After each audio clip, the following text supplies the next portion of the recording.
Welcome, college esports fans, to Week 7, Day 2 of the League of Legends Spring Tournament here from the Pacific Alliance of Collegiate Gamers. My name is Jake at Superman Casting Mori. Casting alongside me this evening is none other than the play-by-play paladin himself, Ben Juhadre Sorensen.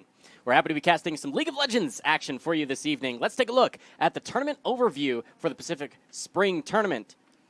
Here we go. So our group stage coming to a close pretty soon here. Like you said, this is the second day of Week 7. There are only 8 weeks of play. Next week, the last week of regular play, is Rivalry Week. Heck yeah. I'm so excited about that. So at the conclusion of the regular season, let's call it, then we move into playoffs. Now, for League of Legends specifically, this one is going to be a little different than the rest, where we will have quarterfinals played already, and then that week we will have semifinals on Monday and the finals on Wednesday. And then once all that is done, all of the PACG is going to close. All 4 titles, all 4 games, and this massive week of finals is going to be really exciting. Yeah, I mean, it's not just League of Legends. You got Overwatch, Hearthstone, Rocket League, great esports titles. But let's take a look at the League of Legends rankings thus far. Remember, it is round robin only within your own groups, right? There's the 2, the North and the South regions, but you can see these standings here. That means 4 games is all you get, 4 matches, I should say. Utah, undefeated in game score, as well as their, of course, group score, 4-0 overall. Arizona State, we just saw them on Monday. They did an amazing performance 2-0ing Washington State to bring them to 3-0 moving up this week. Stanford sitting pretty, 3-1. They should be fine and well seated coming into playoffs. And then, of course, this evening, let's take a look at the matches coming up for you guys. This is League of Legends. Tonight, we've got University of Southern California versus Arizona State, or excuse me, University of Arizona. They're both 0-2 with varying game scores. They're hoping to bring some like mathematical magic to maybe make it out of group stages. But you again, almost had full alliteration there. I was really impressed. A lot of M words. Yeah, I was trying a little bit. But then, of course, moving into next week, you said it. Rivalry Week. Yeah, and then on Monday, April 2nd, we start our broadcast off with Arizona taking on Arizona State, followed by Oregon versus Oregon State. You can see those look to be almost blowout matchups. They do look like they will be. And, you know, good luck to all of these teams getting into that week and trying to get out of the bracket into the finals. But enough about that right now. Let's talk about our game tonight. Let's take a look at these lineups here for University of Southern California and Arizona. On the blue side for game number 1, it is USC. That will be Heshire in the top lane with Wig 5 in the jungle. Nevermind running mid, Jimmy Rustling, and unlike them, in the bot. Yeah, and for Arizona, we got the Anguished One. In the top lane, God the King in the jungle, Meteors in mid with ADC Win on AD carry with Scatman supporting him. This is going to be a lot of fun to watch. As you said, they are both 0-2 match score, but look at that difference in game score. 0-4 for USC, 2-4 for Arizona.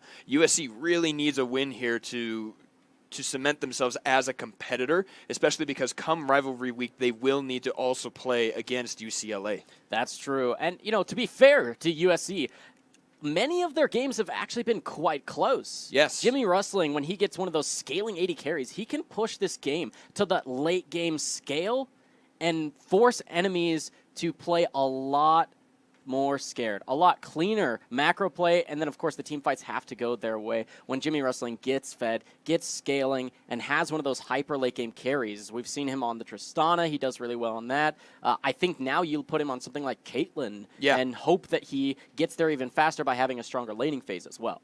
And we've seen a lot of good examples of that. I think everyone is starting to realize that Caitlyn is one of those premier AD carries, S tier, I would say. Yeah. Her and Zaya really there. And then all these new cool supports coming out. We've seen Morgana, Thresh, Tom Kench is also really good. Those kind of champions to really help. Yeah. I mean, let's hop right into Champion Select once again. This is University of Southern California versus the University of Arizona. This is game 1 of a best of 3, our one and only best of 3 today. Now, something interesting. On Monday, you can see right here along the bottom here the ban percentage of some of these champions. We got to see one of those 2 picks from the Gangplank on Monday. Yeah. Do you think it's going to get banned again today? It's possible. It's not the highest priority, I think, anymore with the changes that this patch brings, there's a lot more focus in the jungle. You can see 2 jungle bans already, and the changes to wave clear for AD carries. The static shift nerfs are pretty strong. Twitch is going to get banned out. They don't want to give ADC Win his own hyper late game scaling. I think those stronger picks that remain for mid lane are still going to be a wide pool. You mentioned how Morgana and Caitlyn together are those S-tier bottom laners. I think if you don't ban both of them, which clearly first round they're not getting banned, either one of them makes it through, and the other one should get first pick. There's the Morgana ban. So Heshire's got to pick up that Caitlyn. I think so. I think you have to first pick this, give it over to Jimmy Wrestling, give him that tool to carry his team. I agree with you. You know, and that's what's so interesting is the way the evolution of the draft has come about. For the last couple of seasons and last couple of splits and everything, they have had this focus on getting your dual lane and your jungler in the first round, and then sniping out the solo laners. But it does look like Lissandra is the lock-in here, not Caitlyn. No, it's not the Caitlyn. That means it's gonna go over. You have to, right? If you're Arizona, you have to pick up the Caitlyn here. You don't want to give it over. Yes, it does get locked in. Now, explaining the Lissandra pick a little bit more, this is a high comfort pick for Nevermind. It's not exactly a meta pick, but this is his most played season after season ever since she's been released, really. It's been his favorite champion, his go-to in that mid lane. So a lot of it has to do with the fact that she's very self-sustaining, has a good escape, good crowd control to keep her safe, good wave clear, her passive giving her free spell every once in a while. It's just, I think that's one of the reasons it stays comfortable, is because there are a lot of things in her kit that make her effective in a lot of parts of the game.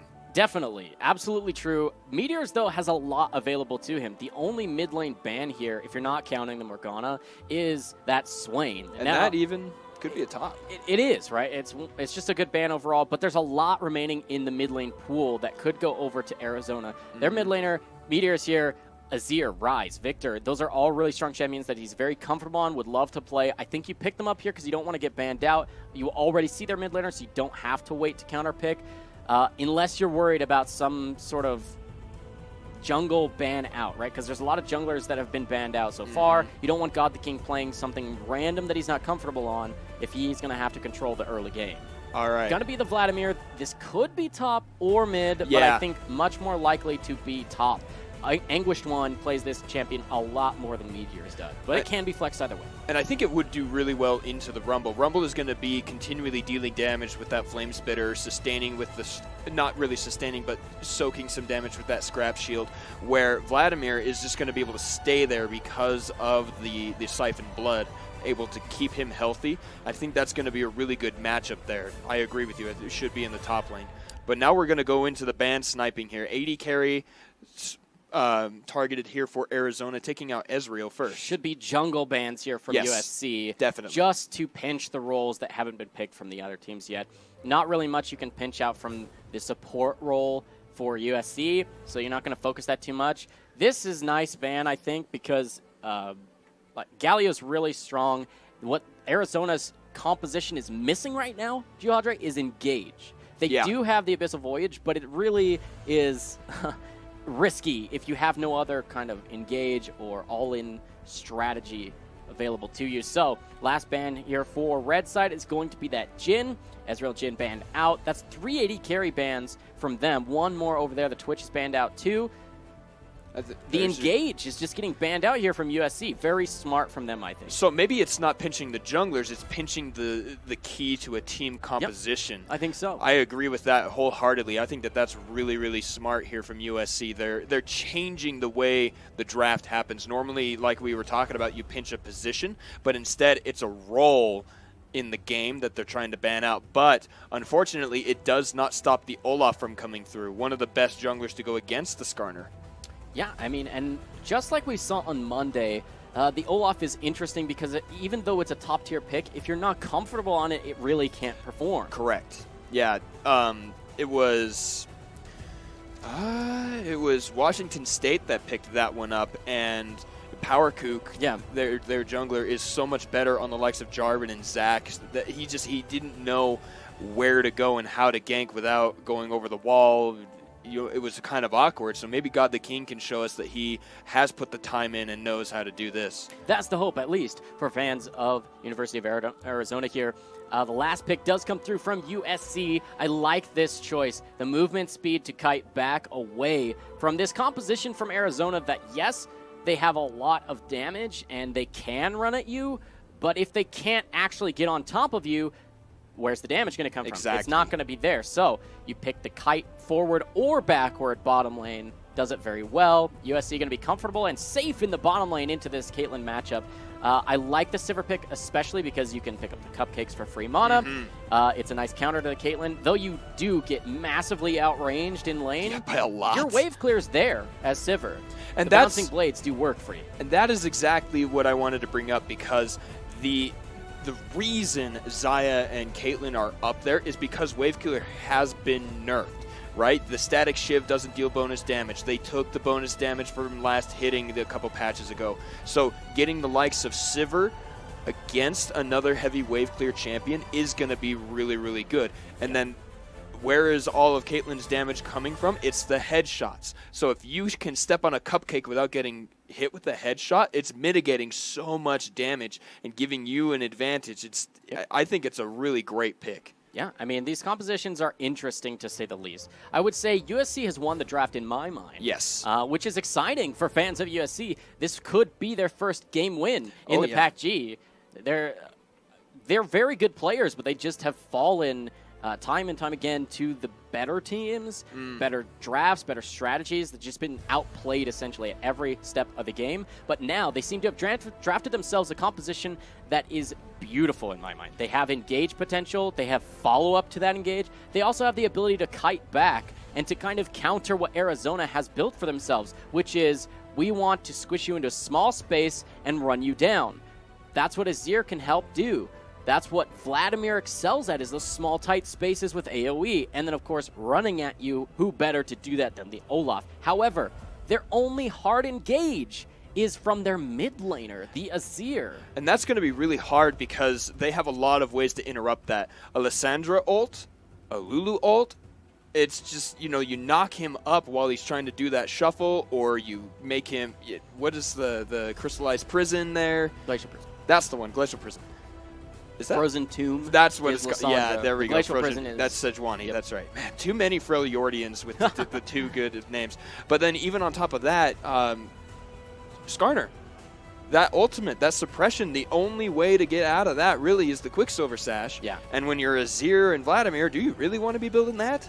No, you don't. And more importantly, as this scales to late, Arizona would then have, I would say, the damage edge here. They would be able to maybe outdamage what USC hopes to do in their hard engaged fights.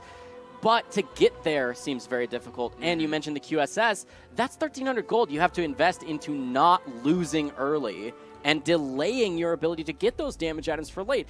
All it is magic resist and that active. That's all it gives you. And that does nothing for Azir if not for saving him from a Skarner ult.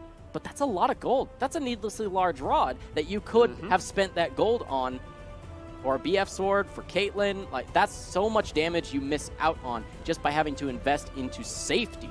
And they're already on their back foot, I would say, in the early to mid game, because this composition is so much better at team fighting on the side of University of Southern California than it is here for Red Side. And I've been thinking about it the whole time. The way both teams need to engage is either with Azir or with your jungler. Olaf and Skarner are both going to be probably running Predator and running in there, but there are so many more ways that USC can make that effective. You have the Sivir ult for movement speed.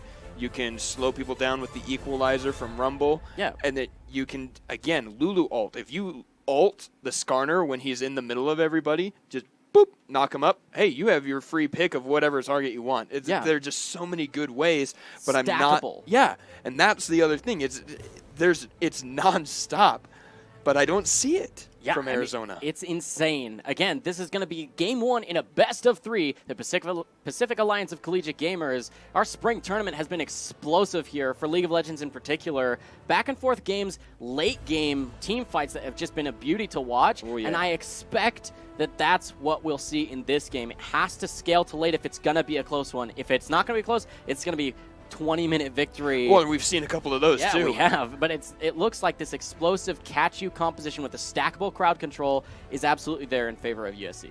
Now, I do admit that Arizona's composition will, I think, scale pretty well. If they manage to run away with the early game, come 16, 17 minutes, if they've got their item and a half ready, where USC doesn't, I think that they have extra damage. You know, Caitlin does have that range. Yeah.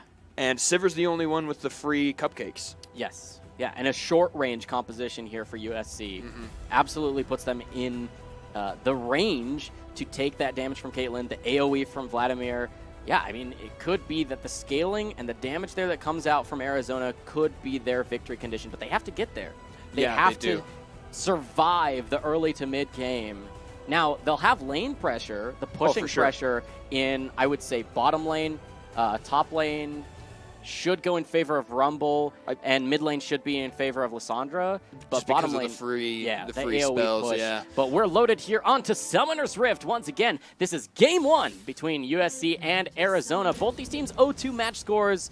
This could be the first game win for USC if they can clutch this one out. I gotta say, they've drafted the composition to do it. Like, yes, the short-range composition could spell disaster for them in late-game team fights. The damage that Arizona could ramp up to can be insane. Careful. Okay, now, here's something they talked about in the LCS. When you take the Spire, they know. So that means that USC knows that at least someone from Arizona is over by their blue buff. Now, I like this decision. They're going to spread back out. They know that there's no reason to sit everybody in the brush because no one is going to go there. Instead, they're going to try for the invade. This is really on their risky. own jungle. They're just stacking. They're trying to see who's there, if anyone, still. But interestingly enough, yes, the 5-man invade gets spotted out in a way because of that Spire, but no vision was left on that side by either of them. Rumble face-checking into what could have been all 5 if they were that patient. Kind of risky, but he's at least going to drop a ward to make sure that the blue buff does not get stolen away, at least out of vision. Well, and that's the most important thing, right? That was actually really cool. They both hit each other with the spell and got commented because they both had a slow attached to it. That was really entertaining. You need to know. You need to know if your blue buff gets stolen because that means you need to go directly to the buff on the other side of the map. It's a really good way to know what your next move is. So I like the ward there, taking the Spire back. But you're right, it was a face check. It was completely blind and very, very dangerous. The level 2 came through early for Meteors, but he kind of loses the trade because he's tanking the minion wave. Kind of unfortunate for him. But 8.4? 8.4 the Azir. His soldiers do proc minion aggro. You can see Anguish One trying to be a little bit aggressive up there, but this seems a little crazy being up this far. Remember, Tom Kench can do a lot of work. Oh, misses the tongue lash. But he came close. Instead, he does pick up the Devourer, going to throw right onto a trap. The flash is burned from Jimmy Wrestling, and so is the Ignite from Scatman. Heal burned from Jimmy Wrestling as well. A 2-for-1 in summoner spells. Yeah, a little bit of a disrespect there, I want to say, from USC to be pushed up so far and not respect the level 2 came through first for Arizona. That's the name of the game for the bottom lane. I'm a sport main myself. I know firsthand how annoying it can be to forget about that kind of level 2 spike, right? If you don't back off when that third melee dies of the second wave, then you're in trouble. You're stuck at level 1 and you're against 2 level 2 champions. So much damage can come through, 2 extra spells, right? So it's ends up being 2 summoner spells for 1, and the Ignite is relatively low cooldown, buffed even here on patch 8.6. I don't think its cooldown got buffed. The Not damage the cooldown, did. just the damage. Yeah. But the cooldown is improved because of the spellbook. And, Superman, please, the trap placement underneath the turret, we saw that so many times on Monday. It was just so aggravating. It's so hard to see. I mean, more importantly about that Ignite spell, it's a short cooldown, shortened even further by the Unsealed Spellbook, but more importantly, the heal was nerfed. Yes. The cooldown was increased by 30 seconds in this patch. So that's a long cooldown to have to wait, and you're going to have Ignite before it every time if they're used simultaneously in any fight. Yeah, and I think that, so the reasoning in the patch notes said aggressive summoner spells should have shorter cooldown than defensive summoner spells. Yep. And I agree with that. If you League of Legends has turned into this way of rewarding aggression and forward playing, and kind of they putting in the base gates and everything, and backdoor bonuses and things. They're kind of trying to dissuade turtling and lasting forever, making the game too long. And so they put that buff in there very wisely to give Ignite users a chance to win against the defensive capabilities of Summoner Heal. Yeah, speaking of Summoner Heal, it's going to be back up. It's almost halfway back up here in the bottom lane. Sivir, though, pushed a turret almost the entire laning phase, falling behind almost 2 waves of minions. That's bad news here for USC.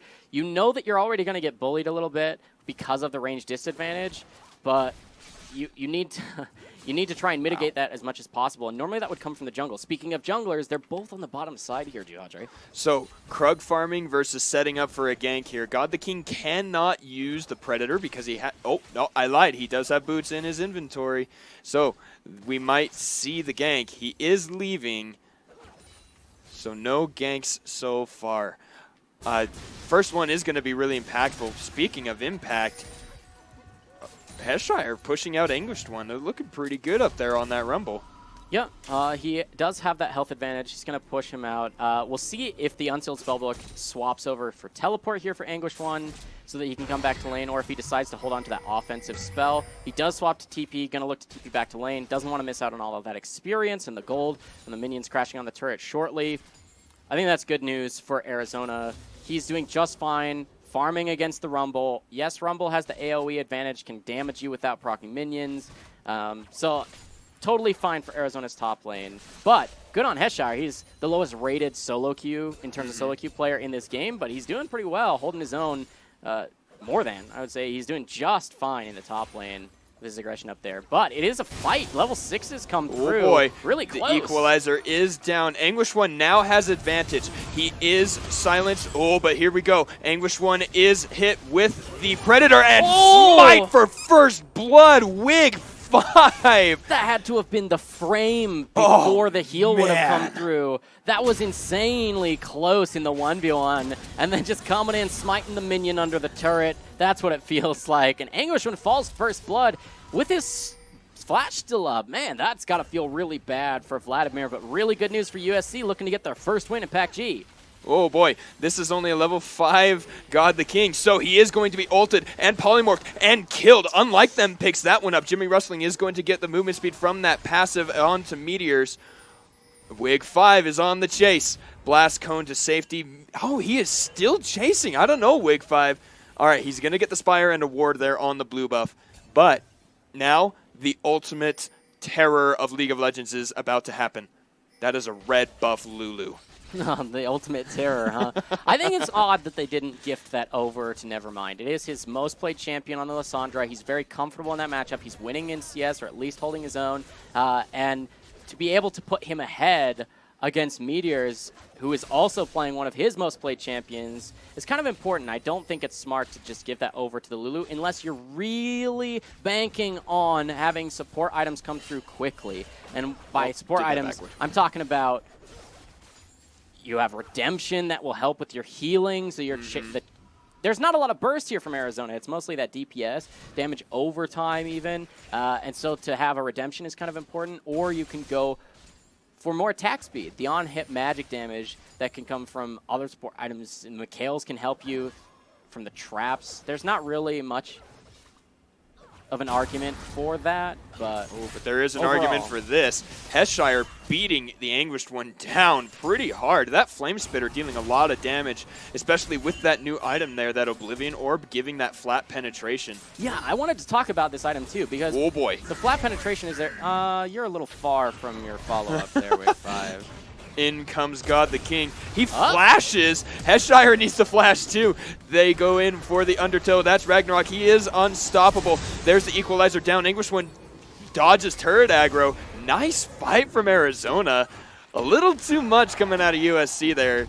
Yeah, Wave 5 gets a little ahead of himself. Yeah, that's about all you can really say about it. He gets ahead of himself, not in range to have the Rumble follow up. His normal rotation of spells on the Rumble is already on cooldown, so he's not able to follow that up at all. This is kind of interesting, though, in the bottom lane. Jimmy Rustling's still here, sitting on Doran's Blade in 70 CS. That's a lot of gold in his inventory. He's sitting on close to 3,000 at this point, 2.5 or so. And so he's going to be very strong when he comes back to lane, but right now they can't take any fights at all against ADC Win. You'd just be spelling suicide for yourself playing Doran's into boots plus BF sword. That movement speed gets her in range, already punishing that range advantage a lot, giving herself a 2-wave CS advantage at this point. All right, so they're looking for a good back timer. Jimmy Rustling and Unlike Them want to go back, but they can't surrender that CS. Like you said, they're already a little behind, and so they want to make sure that they get as much as they can before going back. Here they go. Let's see if they actually make it this time. Unlike Them, going to run interference. ADC Win says, nope, don't want you to go back yet, because they understand that exact thing you described, the damage and rage advantage, very much in Arizona's favor right now. Yeah, USC should have just backed up and based there. It was a cannon wave, which should give you a little bit extra time on that recall, because it's harder for the enemy lane to clear it. But I guess they're going to stick around. They do get their bases canceled, standing a little bit too close. But things are looking less quiet now. We had a little bit of an explosion over the last minute or so, then things quiet down again. Whoop. But now, with a Mountain Drake on the line and an advantage in the bottom lane, Arizona is going to be looking for that objective. All right, so God the King does secure that Scuttle Crab and is going to take the Spire away from Skarner. I don't know why he didn't just go fight him there. You're on your Spire. Your mid laner is just as close as Meteors is. That seemed a little weird to me, but I mean, everything going the way of Arizona there in the river. And now it looks like the turnaround in the top side. Heshire going low. Yeah, I mean, this top lane is okay. You have shielding to deal with being under your turret. And you can see jungler, they have full knowledge that God the King is not up here. So Heshire shouldn't be worried about getting dove. Even though Anguish 1 has full health, has his ultimate available, I think diving here would be bad news. Yeah, I agree with you. Just the way Rumble plays, you know, you can dodge a lot of his damage with the pool. Uh-oh, but here comes the first gank on the bot side. That is a Ragnarok Olaf, but all of the teleports, there are 4 members of Arizona on the bot side of the map, and they didn't even burn a summon. Nope, 1 flash from Unlike Them. Okay. I mean, you bring it on here, you got 5 members for the Drake, but that was kind of embarrassing to use so many. You used the Abyssal Voyage and Ragnarok, and you didn't get a kill for it onto 2 members in a 4v2 situation. It's a little embarrassing. Yeah. But well played by USC, I've got to say. They split the fight, run opposite directions, make the indecision from Arizona feel bad, man. Oh, here we go. Oof. All right, disengage is there. Looks like Scatman is the only one hit in that exchange. A little bit of a lead here for Arizona. Overall, the gold lead is just about dead even. A slight lead for Arizona, but that first Mountain Drake should help them get first brick, and I expect it to be right here and now in the bottom lane. Caitlyn with the extra range, headshots do apply onto turrets, and you've got a full wave here. You should be just fine. And you know that they already recalled. They just did it in visions. You let them base, you get the turret for free, rotate to the top lane afterwards. I want to see USC rotate now. They already know this is going to go down, so why not go there now? There's no reason to come down here. There are only 3 minions. Yeah, when you see teams in, say, LCK, they did a breakdown, too, of LoL Esports. You can check out their YouTube channel. Occasionally, they'll do breakdowns of games or team fights to give you a little bit more understanding, a little bit more analysis of gameplay. They did one recently. I believe it was Kongdu versus Kingzone, where Kingzone, their macro play was just perfect. And what they did is, in a situation like this where they knew they were going to lose the turret, then they responded ahead of time, that 4D chess mentality, where instead of returning to the bottom lane knowing you're losing your turret on the way, you just recall seed the turret and go top lane and you push. That in that case, for this game, Anguished One would be in a 1v3, have to back off or die underneath his turret to some sort of dive with 3 members. All too easy there for USC. But unfortunately, they're just going to pick up a wave. But this is a 1v1 once again. All right, there are the ultimates down. Heshire going to go really low because of the Hemoplague. Has to flash away because Scatman has made it. So has Nevermind. Flashes forward to get the root. Gets the ultimate there onto Anguished One. But Scatman pulls him in with the Devour. Will they be able to make it out? That's Ignite down onto Nevermind. Pops the stopwatch. Heshire is there. Wiggs goes in and gets the suppression onto the Caitlyn. ADC Win gets stunned. He has to pop the Summoner Heal. Gets hit with the Smite, and another kill goes there. Anguished One picks one up. Anguished One slowed. Wig5 gets the double kill. Scatman and Anguished One go down for just Heshire. A really scrappy fight. Is he going to go in? They're going to go in. Jimmy Wrestling pops the ultimate. There's the Smite. There's the slow from the E. The Crystalline Fracture, I should say. Jimmy Wrestling picks himself a kill. Looking good, USC. Yeah, and Arizona has to answer the turrets on the other side of the map now. You can see Teleport comes through from Nevermind. He's got a lot of wave clear, so it seems mid lane will still be healthy enough to survive a little bit longer. That's good news for USC because there's not an answer now from Arizona. They committed so many people top lane, USC did, but they got a lot for it. They're going to get a turret on top of that too, right here and now. The Sivir and the Lulu are there. That movement speed does so much for them. Nevermind doesn't have ult though. Oh, no! Meteors wasn't in turret range for that fight. He was just on the cusp, and that feels bad. Getting out with 150 hit points. That is Zir. Whew.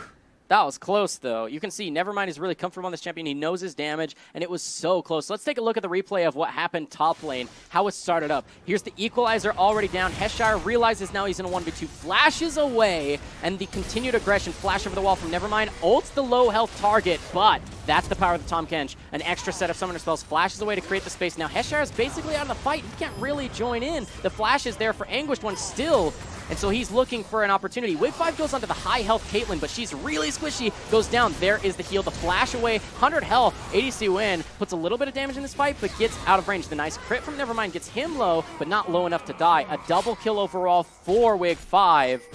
And then, of course, here comes the Sivir. Walks up to the wall to be in range to give the extra movement speed from that ult. The slows are enough to get them in range. Give it over to Jimmy Wrestling. Now the Sivir is going to be scaling as quickly as she can. And meanwhile, you saw in the picture-in-picture live, that was the Rift Herald going over. Wig5, he's looking pretty good here on this Skarner. Great things to see because USC, this is a role swap. Wig5, normally the 80 carry for them, swapping with Jimmy Wrestling, just a role swap overall, 1-for-1. And that's what I wanted to talk about, actually, as you said it.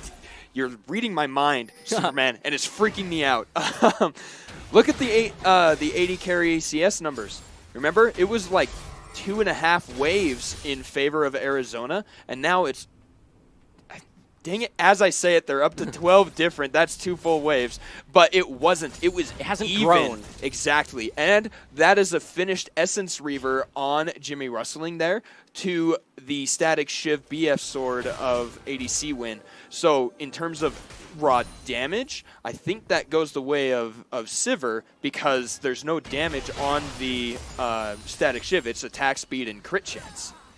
Yeah, the wave clear is there for Jimmy Wrestling. Even though there's a static shift for Caitlyn, she has to commit to the wave a little bit more. Jimmy Wrestling, just use your W. You can use your Q2 if you want to be even faster, but it's pretty easy. And you can simultaneously be damaged champions if you get the nice bounces. Crit chance comes through. The extra cooldown reduction is also important because you have the extra spell shields to nullify engages that can come through from Arizona, as well as just the extra CDR for your own ultimate. That Sivir ultimate is actually really important for their squad. I like the choice to pick this. Sacrificing the pressure early, even the first tower early bottom lane, has to be worth it here from USC, and it seems to be the case because now 1-0 Sivir catch now up completely. They're donating that mid lane CS over to the Sivir, and now she's caught up entirely. In fact, slightly ahead in overall gold here over the Caitlyn. And that's what I like to see. The soft counter turning out to not quite be the counter of the lane, but going to help the team out. Let's see, Wig5 is close there. They are not close enough to stop the second Mountain Drake, and that spells bad news for USC because of the objective damage. Yeah, actually USC has the Intrigue track now, though, and they're looking to maybe get a fight here. Wig5 does have his ultimate, there's going to be a lot of damage onto that mid lane turret. Meteor's playing up aggressively. Here we go. He goes in, gets a great root. Is he going to ult himself? He does. And Meteors is the first target. Gets hit with the ultimate from Skarner. Heshire has used the equalizer. They get the turret. It is a 1-for-1 so far on those mid laners. Anguish One goes in, trying to get unlike them. Has to pull out because Jimmy Rustling is stealing so much damage. Unlike them, down to probably barely double-digit hit points. Nice work there. USC is showing a whole new side of their skill that we haven't seen yet. Looking really good here in game number 1. Yeah, I like their aggressive play, the nice flank there from Nevermind. Let's take a look at how that fight exploded. This is right when the ultimate comes through from Nevermind. He heals himself, creates that area zone of control, but he comes out onto the traps. That's the power of the Caitlyn. That kind of just trade the mid laners. The mid laners did the same thing in this fight. One of them dove the back line for each team, right? And they pay for it with their lives. It's okay. But then you can see the re-engage here from Anguish when he goes in. The Proto Belt with the ultimate, getting, unlike them, solo. 300 health, down to just under 100 after that execute. Ooh. So close to getting that kill. That support's really squishy. The exhaust was there too and wasn't used. So either really good calculation on unlike them, the Lulu player, or you have to be worried about him not knowing what spells he has available and his positioning to stay away from the 100-0 potential, it feels like, that Anguish One can put out. So now I do believe Arizona misplayed that a little bit. Meteors and ADC Win appeared to not use their ultimates. We saw on the team fight view during that replay. I think if Meteors had ulted, 3 members that killed him would have been thrown away back into the rest of the fight, and he could DPS from the backside. Yeah, the turret was up for the entirety of that fight, so and then you're absolutely right. ADC Win getting that snipe out onto unlike them. Even if it doesn't land on unlike them, it's going to chunk whoever blocks it. So you either get the kill or you get the potential of another kill. And so we're going to have, I think they misplayed it. Yeah, I think you're absolutely right. You have to see a little bit more of this separation in these fights for Arizona. Arizona has to use that Azir ultimate to perfection if they want to win these team fights, because USC dominates fights that are in small, tight spaces, corridors, area of effect. All of them have these AoE tools that they can use to aggress onto Arizona. What Arizona does best is these scrappy engagements where they chase you down in either the side lanes or the edges of the fight, right? And the best way to do that is for Meteors to land that ultimate. Wig 5 is in trouble, but there's the equalizer and the wild growth. It looks like Heshire picks up a kill onto Meteors, and God the King is so desperate that he goes down himself. Heshire gets the stopwatch with the Flame Spitter open. ADC Win picks that one up, but is suppressed by the ultimate from ADC Win, and it looks like Jimmy Rustling is going to pick up another one. No, Wig 5 gets those. Double kill for the Skarner. He got caught. He did. It looked like he was getting caught, but he's the tankiest guy, and there's a solo kill on the side of the map. Look at the health bar for Lysandra. Oh, my goodness. She has 50 health now as I'm saying it. Girl, recalling in the bottom lane. That was so close. Let's get a replay of what happened in the bottom lane there between Lysandra and Vladimir, because that must have been so close, and probably a tilter for Vladimir as they're looking to pick up Baron. Speaking of a tilter, losing the Baron at 22 minutes, or Superman, we're coming up on what minute? 23. The 23, baby. Yeah. Oh, that smite. Health back. Oh my Not gosh. even close, Juhadre. So let's pull up that replay. Yeah, this is what happened bottom lane between Lysandra. She comes from Fog of War, gets out, cancels the teleport. That's huge. And then, of course, the turnaround. This is a lot of Vladimir damage. The healing will come through. He's now back to 40% health. Nevermind, just going to chase him down. She's got the flash, looking for the play. Gets in range. Nice dodge from some of the damage from Anguish One, but it's going to be close enough. The auto attack is going to be enough. Will she get the turnaround? This is the channeling not going to be enough. The flash forward. Out of range into the brush. So close. That was 40 health at the very end. Such a close 1v1. But Juhadre, this is insane to me. The team with 2 Mountain Drakes. 20% bonus damage to neutral objectives. That's the Baron we're talking about. Doesn't get the early Baron. It's actually the team with the short range 80 carry that 3-man the Baron coming here. I mean, a 4-man if you count Lysandra teleporting in. Now, 23.5 minutes into this game, their gold lead should look larger if you're just looking at the scoreboard and you we're telling you that they just picked up a Baron, right? 11-5 in kills, 3-1 in turrets, plus Baron. Why is this gold lead only 2,000? It should be 3,000. It should be more than that. They need to pressure this objective. There's still outer turrets in every lane. Those need to fall here. But this could be God the King getting caught? Question mark. No. He got temporarily caught. He did get stunned by the crystalline fracture. Wig 5 and Jimmy Rustling were there. And now I think they're just going to meet up here with Heshire and 4-man this turret because Anguished One is strong. But that Baron buff stops his spell damage pretty effectively. Hello, Arizona. This is Macro calling. Your bottom lane is dying. Oh my god. Your turret is now gone. Hello? There seems to be a disconnect, Jihadre, because I'm not hearing any news back. A third in a row Mountain Drake. This one's actually going to go over to USC. That's good news. You don't have to give an extra 10% over to Arizona. Or if you ever misstep, they will melt objectives. So definitely. 30%. Like, think about that number. 30 out of 100. That's the number we're talking about here. 30%. True damage. Wait a minute. Did something just fire? Okay. Pulling ADC win out of the way. It was a harpoon, we'll call it, because Rumble was right there. But practicing that spell, the Devour, sure.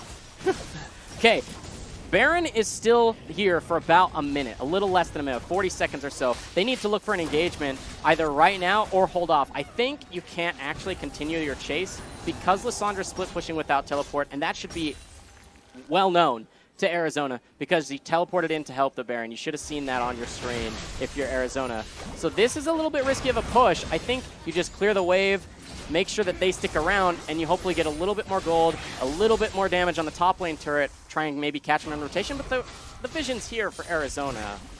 Here we go. Wave 5 going in. He lands the crystalline fracture. That's the ultimate from Jimmy Rustling, and I got all excited for nothing, Superman. Same. Unless they're going to go up to the top side. They don't see Heshire because that ward is underneath the control ward. God the King gets slowed by the Electro Harpoon. They've got the wave clear. They've got the 80 carry.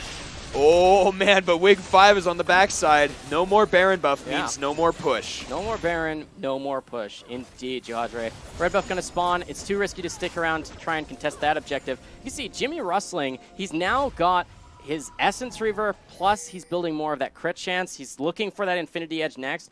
Deathless on a Sivir. Her positioning has been perfect here. That Sivir pick, doing work. I want to say, Skarner, super tanky, needs magic resist now because I've watched on these kind of like the rotations through the jungle.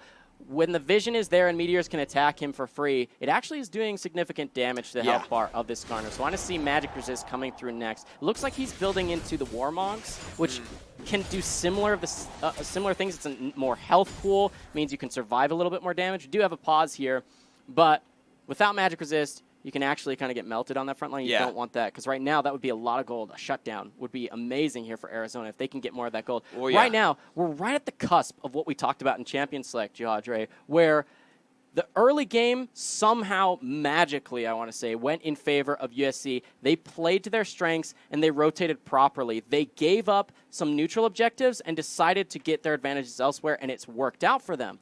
However, we're now approaching 30 minutes. It's 27 minutes into the game right now, and that's when the damage items, 2 core items or more, being completed here on red side.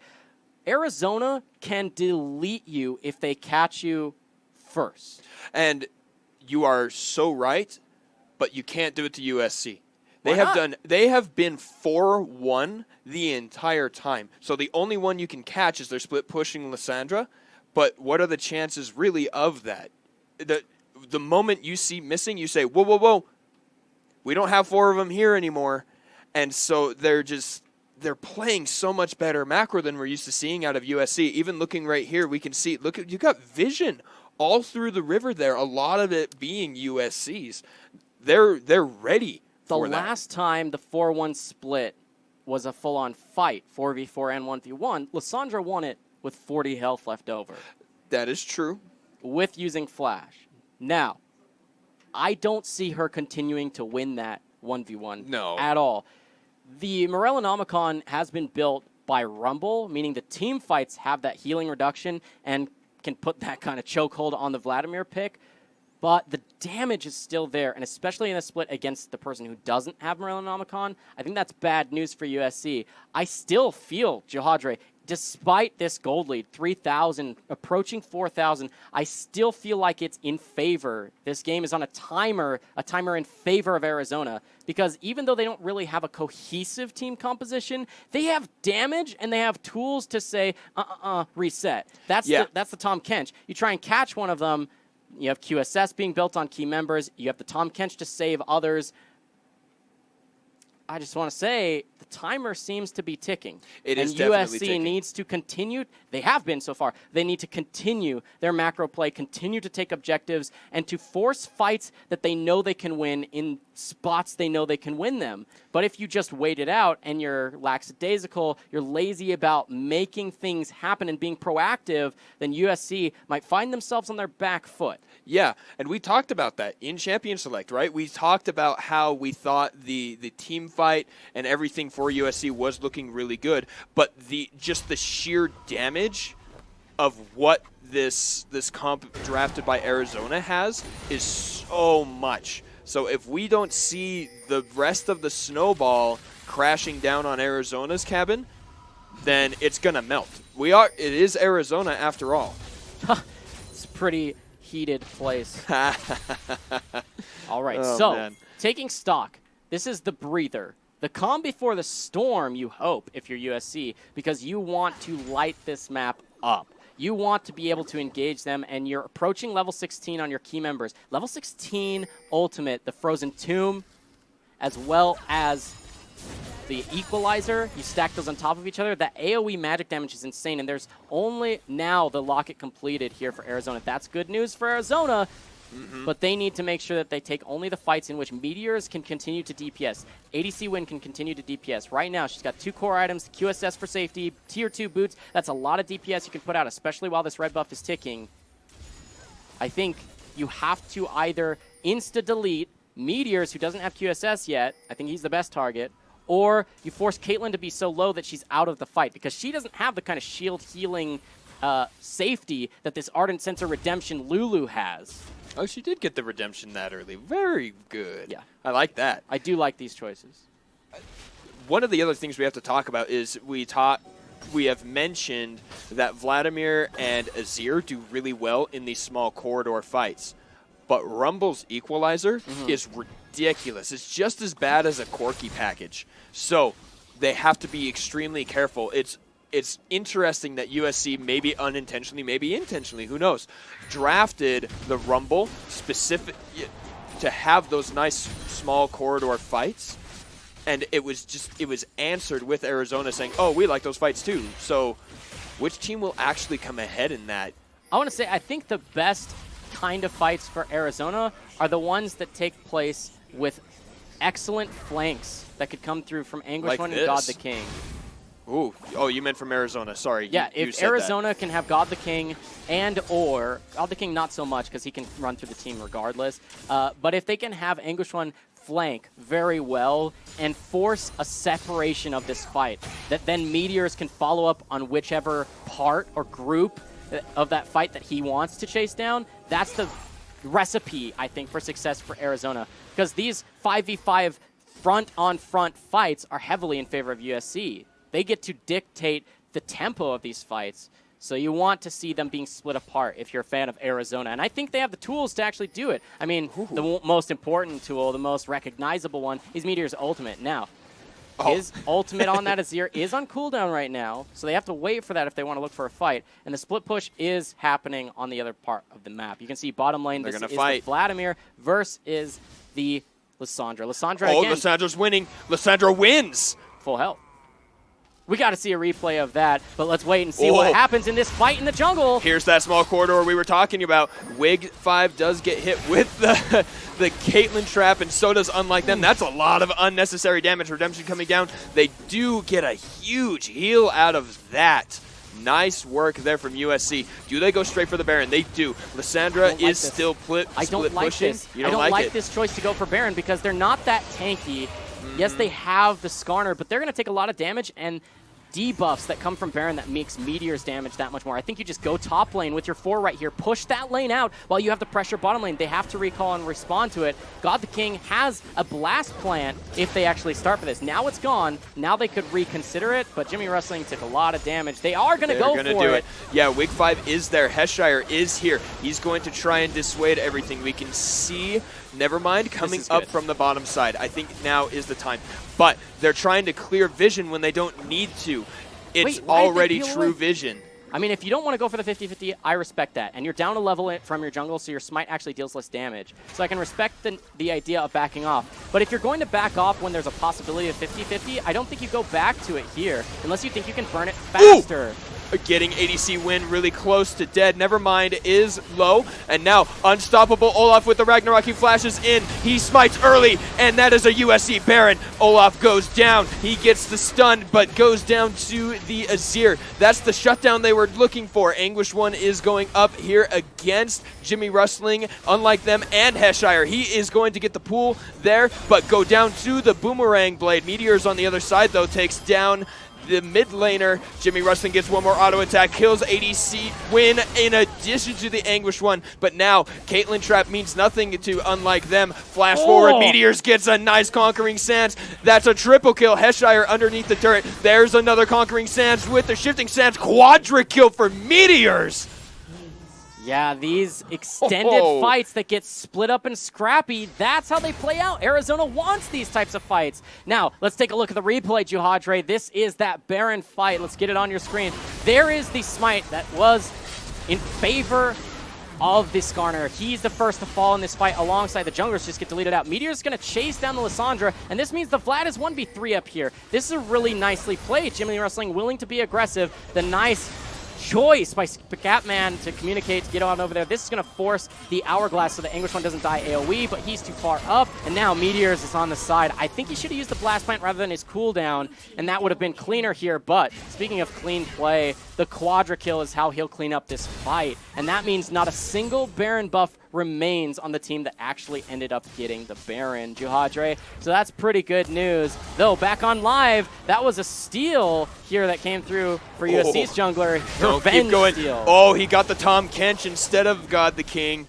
Not really sure what he was looking for there, too. Yeah, if you're ulting as Skarner, you need damage to be happening while they're suppressed. You just had a Lulu there. I understand she has a little bit of AP from her support item, as well as the Ardent Sensor, but she doesn't have Ignite or anything. She's not going to actually delete someone. Now you're missing that key spell for the next little while. Oh, the good news is he didn't flash for it. I mean, that's the silver lining about it. Yeah, exactly. That's what I'm saying. Is he didn't have the flash to use, so he didn't burn it unnecessarily. The silver lining is he didn't go complete potato. Yeah. Just kind of like... Where did the potato come from? Why is it a potato? Potatoes, they get a bad rap, man. But they're actually, like, amazing. I do like potatoes. But yeah, that was like, you know, those golden small potatoes. It wasn't quite full-on Idahoan potato. Okay. So that's the good news, Got it. if at all.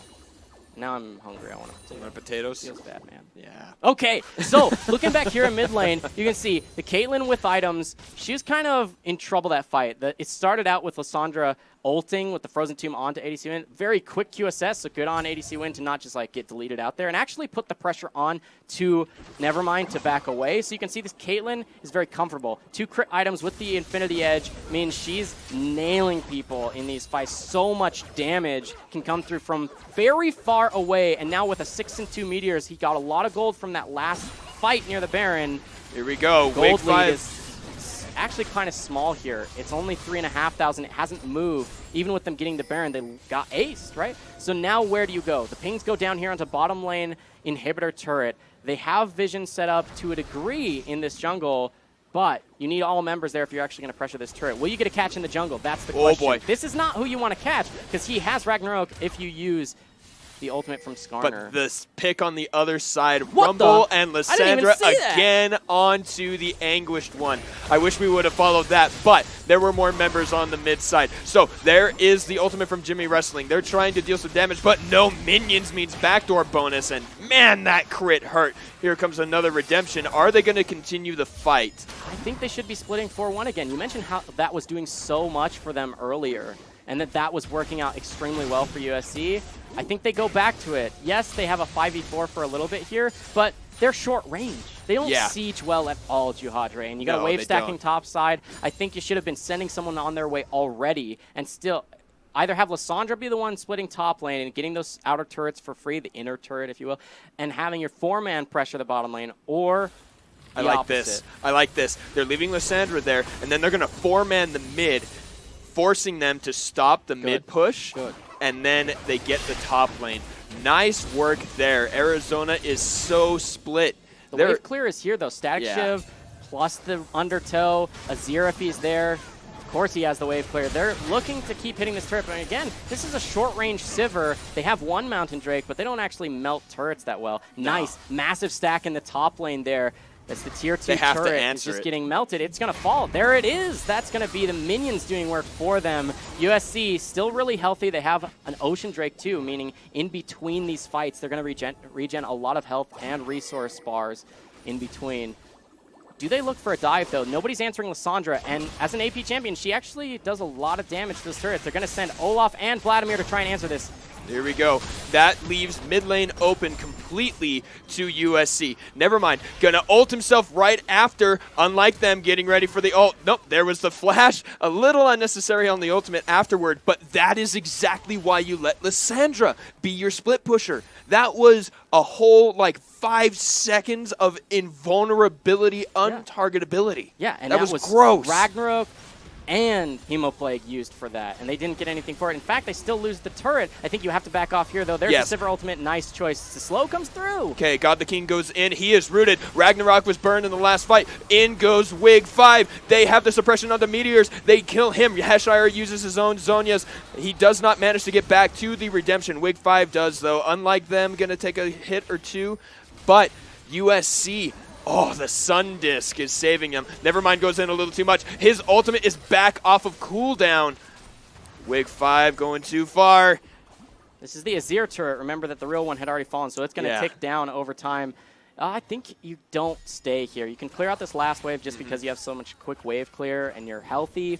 You're not really worried about getting TP'd on or anything like that. There's not even a teleport here for Arizona. I would reset. I want to see that fight again because it looked to me like Meteors used Cleanse, not understanding that Cleanse doesn't work on Suppress. And that's maybe going to explain why he doesn't have a QSS here, which I think is Arizona's bane right now, is that there's no QSS on their most fed member. He needs that item or he needs to play so far back. Or ult. If you channel your ult, if you start the animation of your Shurima Shuffle, if you will. The Emperor's Divide. Yeah, the Emperor's Divide. If you channel it and you start the animation right as you're getting suppressed, then you can knock you and the Skarner back into your team so you're safe. I think that's the only way out of this choice not to build QSS, and it's really scary. If I'm talking as though I'm an Arizona fan, I say, dude, Meteors, I need you to build that item because if you die in these fights like that last one, it's game over for us. We need you, and we need you to get that quadra kill again. We need you to pentakill. We need you to team wipe. And we can't do that if you just get flashed on every single time. You can see it's about 3 minutes before that flash comes back up again for Wig 5. But between now and then, it's really just the Banshee's Veil that does it for you. And there's so many actual tools, spells, if you will, for USC that can pop that Banshee's Veil. It's really scary. Meteors, you need that item or you need to play perfectly in your positioning as though you don't have it. There are a lot of things we need to talk about. We're at 39.5 minutes. That means if they wait another 25 seconds, that's going to be a 40-minute Baron, and the Elder Drake is alive. And USC right now, that 3,000 gold lead that was pretty stagnant for a while has increased to about 6. So we can see these completed items coming into the inventories of the USC Trojans. They are looking like they're ready for these fights. They're ready to close out this game. Started up the Elder. It's going to deal a lot of damage since they already have 2 elementals. It's going to take a while to do his... Okay, good I vision. lied. I forgot about the Mountain Drakes. They're just melting it away. That's going to be Look at that. Elder. That's free. No one can stop that. And now... Equalizer? Here we go. Wig 5. Oh, gets hit with the blast cone. No further engaged so far. Wig 5 is still moving really fast. He throws the Crystalline Fracture. That's the suppression onto the Vladimir. Anguish 1 does go into the pool. Nevermind flashes forward. He's going to get healed with the Redemption and his ultimate, but that is only the Elder Drake. Baron is alive. Yeah, go for it. I mean, you have the bonus true damage. The Elder means your Mountain Drake actually does more, so you have more true damage to those neutral objectives. I like sending Lissandra, the one with teleport. Could have been the Rumble too, but he's just not as fast with the wave clear. Clear at that bottom wave, actually a lot of damage on that turret. Almost takes it. Would have if he didn't have Nevermind here. But this is good. Oh, Double wow. Elder Drake means they'll melt this, but you have to have Lissandra with you now. Yeah. If you think that you get the free side wave, you're mistaken, because if you lose a fight right now, it's so bad news. And Arizona is close. God, Why not? the king is here. No flash available. Nope. All right, that Undertale. is it. That's a Baron Nashor. That is 40-minute Baron. That is double AD and AP stacked. So good. What is that, 40 AD and... Yeah, it's so much. It's Yeah. I don't know the exact stats off the top of my head. I how had much them when they ability first power made the and- change. Yeah. But It was I a few can't anymore. patches ago. Yeah. Okay, so this is where you reset. Nice clearing out the waves here. Meteor is going to clear out that cannon wave. Not going to be able to be baroned up. They're going to donate the blue buff over too. He's building more damage, though. Looks to be the Leandries, I imagine. I don't think you need a Void Staff right now. Leandry would be better, I think, since you're... Ideally, as Azir, you're looking for long, engaged fights. That's what Arizona does well, is split you up and chase you down. They're very good at that. Whereas USC, I've said this a billion times this game, I feel like, they're very good at just running at you, locking you down, and bursting your face. So if you can avoid those situations and create your own engages as Arizona, that's very good news. And actually, around the base is the best place for Arizona to do that right now. Yes, the Baron buff is there. The Elder Dragon should be off in just a moment. But between now and then, things are pretty good for USC. The double cannon wave right here. Baroned up. These Triple. minions. Oh, that is. Oh, wow. The dream is to have. It doesn't stack anymore, but I was going to say having a banner on one or two of those would have been so disgustingly Flash fast. available for Wig 5. The QSS is only on Caitlyn. Oh boy, here we go. There. Nevermind flashes in. Looks like the fight is starting. That is the immediate kill onto the Anguish. Meteors doesn't knock anybody away, instead gets killed. Jimmy Rustling now on the double kill. Wig 5 and Jimmy Rustling want more. ADC win. My. He manages to get the triple on the fountain. And that's going to be inhibitor number 1. They have this massive Baron wave here, and 3 members of Arizona down. That's going to be the end of the game, Superman. Yeah, I mean, that's insane. 350 AD plus on this Sivir with the crit chance coming through and the healing debuff from that Grievous Wound side of it. That's really good. Nice final fight there. Wouldn't mind a replay, actually, of how it went, because it was really methodical, to be honest, how that last fight went, because Wig 5 held his suppression for as long as he could, and it was that Caitlyn couldn't auto-attack at all in those fights. She started, and it was the flash forward from Lissandra that made her have to QSS. Then Tom Kench gives her the distance. But then what can you auto-attack as Caitlyn if Sivir's in range to auto-attack you? You have to keep running until Sivir changes targets. Let's take a look at the replay. The tower breaks. Again, it was an Azir turret, not the real one. And then they're going to flash over the wall. Oh, it wasn't even the flash. Okay, Wow. it's just traveling. There you go. You can see QSS now. ADC win. Count the auto attacks. I'm still waiting. I'm still waiting. Hello? One. One. What? One. One. Two auto attacks. Three. 4 dead. Oh, that last 4 crit Caitlyn right there. auto attacks. A Caitlyn with 5 items. 6 if you count the QSS. Yeah, How do you win a fight if your Caitlyn can't auto attack? Beautiful play there from USC. We're gonna go to a break.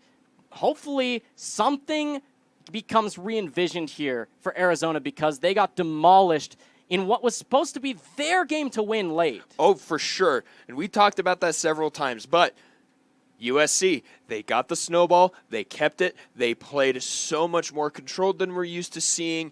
I am impressed by this USC squad tonight. Yeah, it was the composition that has go buttons up the wazoo. USC were able to just say, whenever we fight, we're just doing it together. Just remember that. We're grouped as at least 4, and we're taking these fights as a cohesive unit. That's how they win. And that's a very easy thing to do on comms, in League of Legends, in competitive play. Just stay as a team. There's so many competitive teams, pro teams, that just use this strategy where you draft a team fight composition, sacrifice laning phase, and then as soon as it's mid-game, you smash everything because you're just so much stronger as a 5-man group. Because it's harder to coordinate split map play, split fight play, and that's what Arizona's composition was really going to excel at doing if they could execute properly. They just couldn't, and they kept losing out gold, losing out objectives on the map, and, I mean, things were close for a little bit, but as soon as Arizona didn't seem to be using their tools to their strengths, I want to say, I mean, that's like having a screwdriver there and being like, nah, hand me a hammer. And then you just destroy whatever out with a hammer. Yeah, I mean, you just destroy whatever project it is that you've been working on because you're using the wrong tool. Their project was to try and get a win here. They got destroyed. Yeah, they did. But I think we are going to take a quick little break before game number 2. Don't go anywhere. Game number 2 of this best of 3 between USC and Arizona returns with the PACG in just a couple minutes.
Welcome back, college esports fans. We're happy to have you along for Week 7, Day 2 of the Pacific Alliance of Collegiate Gamers Spring League of Legends Tournament.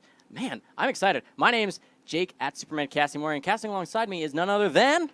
I am Benju Hadre Sorensen. And we're super excited for Game 2 of our Best of 3 this evening. It is University of Southern California versus Arizona, University of Arizona. Man, Game 1 was extremely close until those team fights just got blown out of the water for USC. 23 minutes. I was just talking about how, yes, these are some of the lower teams in terms of their match records for PACG, but this was some really clean League of Legends. Yes. And I want to say that USC, I'm really sad that it's extremely unlikely they'll make it to postseason for PACG. I'm sad because that game we just saw was some of the most immaculate play from this squad, from any squad in PACG that I've seen thus far. Because very rarely do you see, outside of high elo competitive League of Legends, I'm talking NALCS, LCK, don't give me the memes about NALCS high level quality. NA greater than EU.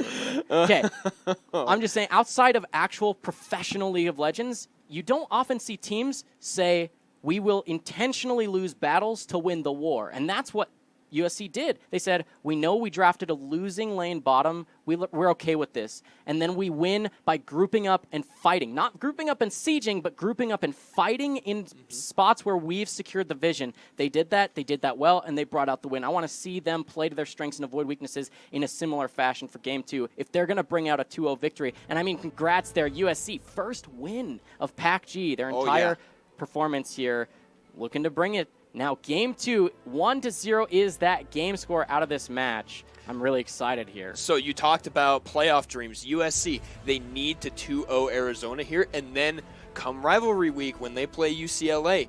If they play the same caliber of game as they did game number 1 here, that keeps that dream alive because then they would be tied 2-2, or rather tied 2-2 with UCLA with the head-to-head against them. Yeah, I mean, and then you look at game score, all these other tiebreaker things, maybe even a tiebreaker game. Things could get extremely close when it comes to the standings coming into playoffs here. I'm super excited. The ban against Meteors is Azir, absolutely called for here. I'm happy to say that that's come through.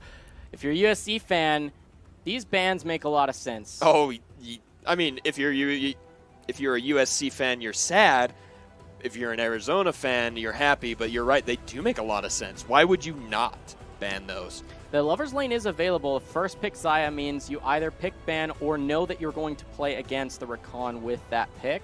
So now I think you take Caitlyn Morgana because both of those are available. That's what I would do. You know you're playing into Lover's Lane and you don't want Rakan, which he's not really just amazing on his own. He's good, but he's not amazing. Yeah, not S tier. You take the S tier picks. Yeah, definitely. So the Morgana is locked in. I think that is really wise. We've seen just how effective that is, and paired with the Caitlyn is even better. Able to put those traps right underneath that Dark Binding that lasts for eternity. So you will be double crowd controlled. It's, oh my gosh, it is so annoying. But good adaptation here. I do want to see the Rakan locked in for Arizona because, like you said, it is an amazing combo, and there's no reason not to pick it if it's available. Yeah. The Lissandra was banned out. Last time that was the first pick for USC. So much was, like, focused onto that, and it did perform. So I like that that's banned away. Why do you pick the Braum? Now, I don't want to say Braum's a bad pick. He's not. But if you have Lover's Lane, it can be really strong. Despite the nerfs that they got in the most recent patch, they're still a really strong duo, and the engage potential is what Arizona was missing last time. Braum can kind of engage, but it's from the range. His peel, I should say, is a lot better than Rakan, because Rakan you have to use his engage. You can use it for peel, but then you have to have engage elsewhere. Yeah. Whereas Braum can do a little bit of everything, but not as well. Right. So he's a little bit more of a hedge your bets champion. And that's what meta is, right? Most effective tactic. Yeah. And so, it's not the most, but like you said, he does those things just not as well as Rakan can in terms of engage. So it's not a bad pick, like you said. I don't like it.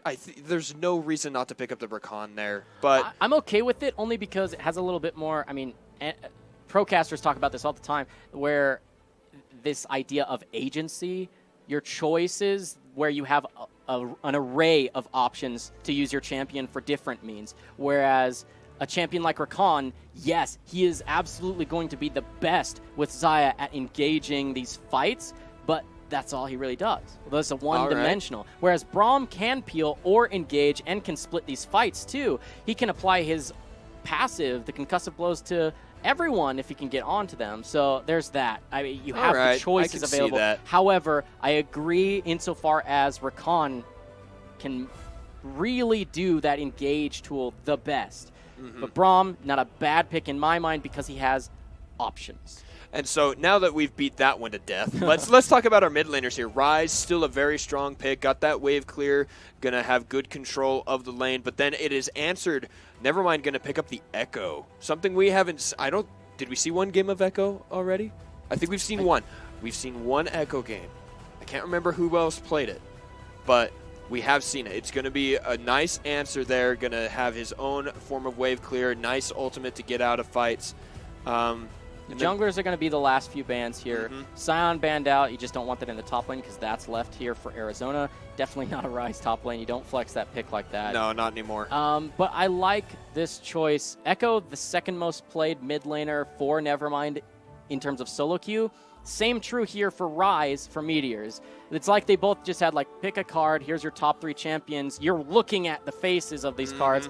Start with step 1, gets banned away, no, yes, okay, well, go on to step 2, take that one. Both of them have followed that strategy. Not really a care in the world whether or not it fits your composition or not. Yeah, for sure. So now it's going to be the jungle pick. This is Volibear. Could be top lane, but I doubt it. I think it's better in the jungle. But there's some strong jungle picks available. Olaf's still on the table for God the King. He did play it last game, and I think it wasn't worth picking. I think he needs something with more engage, more mobility, not just run at you, because it's hard to, unless you have a lot of games played, unless you have a lot of experience, it's hard to decide when you can actually run at someone if you're not super fed. Right. Lee Sin is kind of that option. You can go in, but with the removal of Tracker's Knife, I think you just removed so much of his ability to be effective. Yeah, it's like saying take away one spell from a champion. It's almost how bad it feels to take away Tracker's Knife from a Lee Sin. Now, he's still the same champion in the sense that he wasn't nerfed or buffed in any way, shape, or form. Well, he actually was buffed right after. Was he? Yeah. The Resonating Strike, the second half of the Q, got a range increase. He gets more energy on his basic attacks. See, but those types of changes, Juhadre, feel to me as though it's like the balance team from Riot is like, okay, we have to rebalance for this patch Caitlyn. Let's remove her auto attack, but her trap's now stun. And they stun for 2 seconds. I didn't say it was a good I know, you're not saying, but I'm just saying, like, you take away Tracker's Knife and you give him a little bit of extra damage, some more energy, it's like, whoop-de-doo. Like, thanks for ruining my champion and then giving me, like, Scuttle Crab. I don't know. It's these things don't compute for me. But let's look at these team compositions in general, Jihadre. Now that the draft is complete, they're going to trade around these to their proper roles. It seems that Arizona said enough with the damage champions just for damage's sake. Let's try what USC just found success on, which is the are you a champion on my screen? If yes, flowchart says engage on you and kill you as a 4 to 5 man squad, ready, set, go. USC, similar actually. Stronger lanes in the stronger lane bottom. They have that S tier combo. The shove should be just about equal in mid lane. Just about equal in top lane. It's the wet noodle fight between those two tanks. I think the early game is up to these junglers. Bottom lane should be in favor of USC.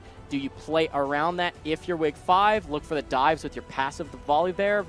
Black shield even, so that you don't get stuck under the turret. Pretty good dive setup if you ask me.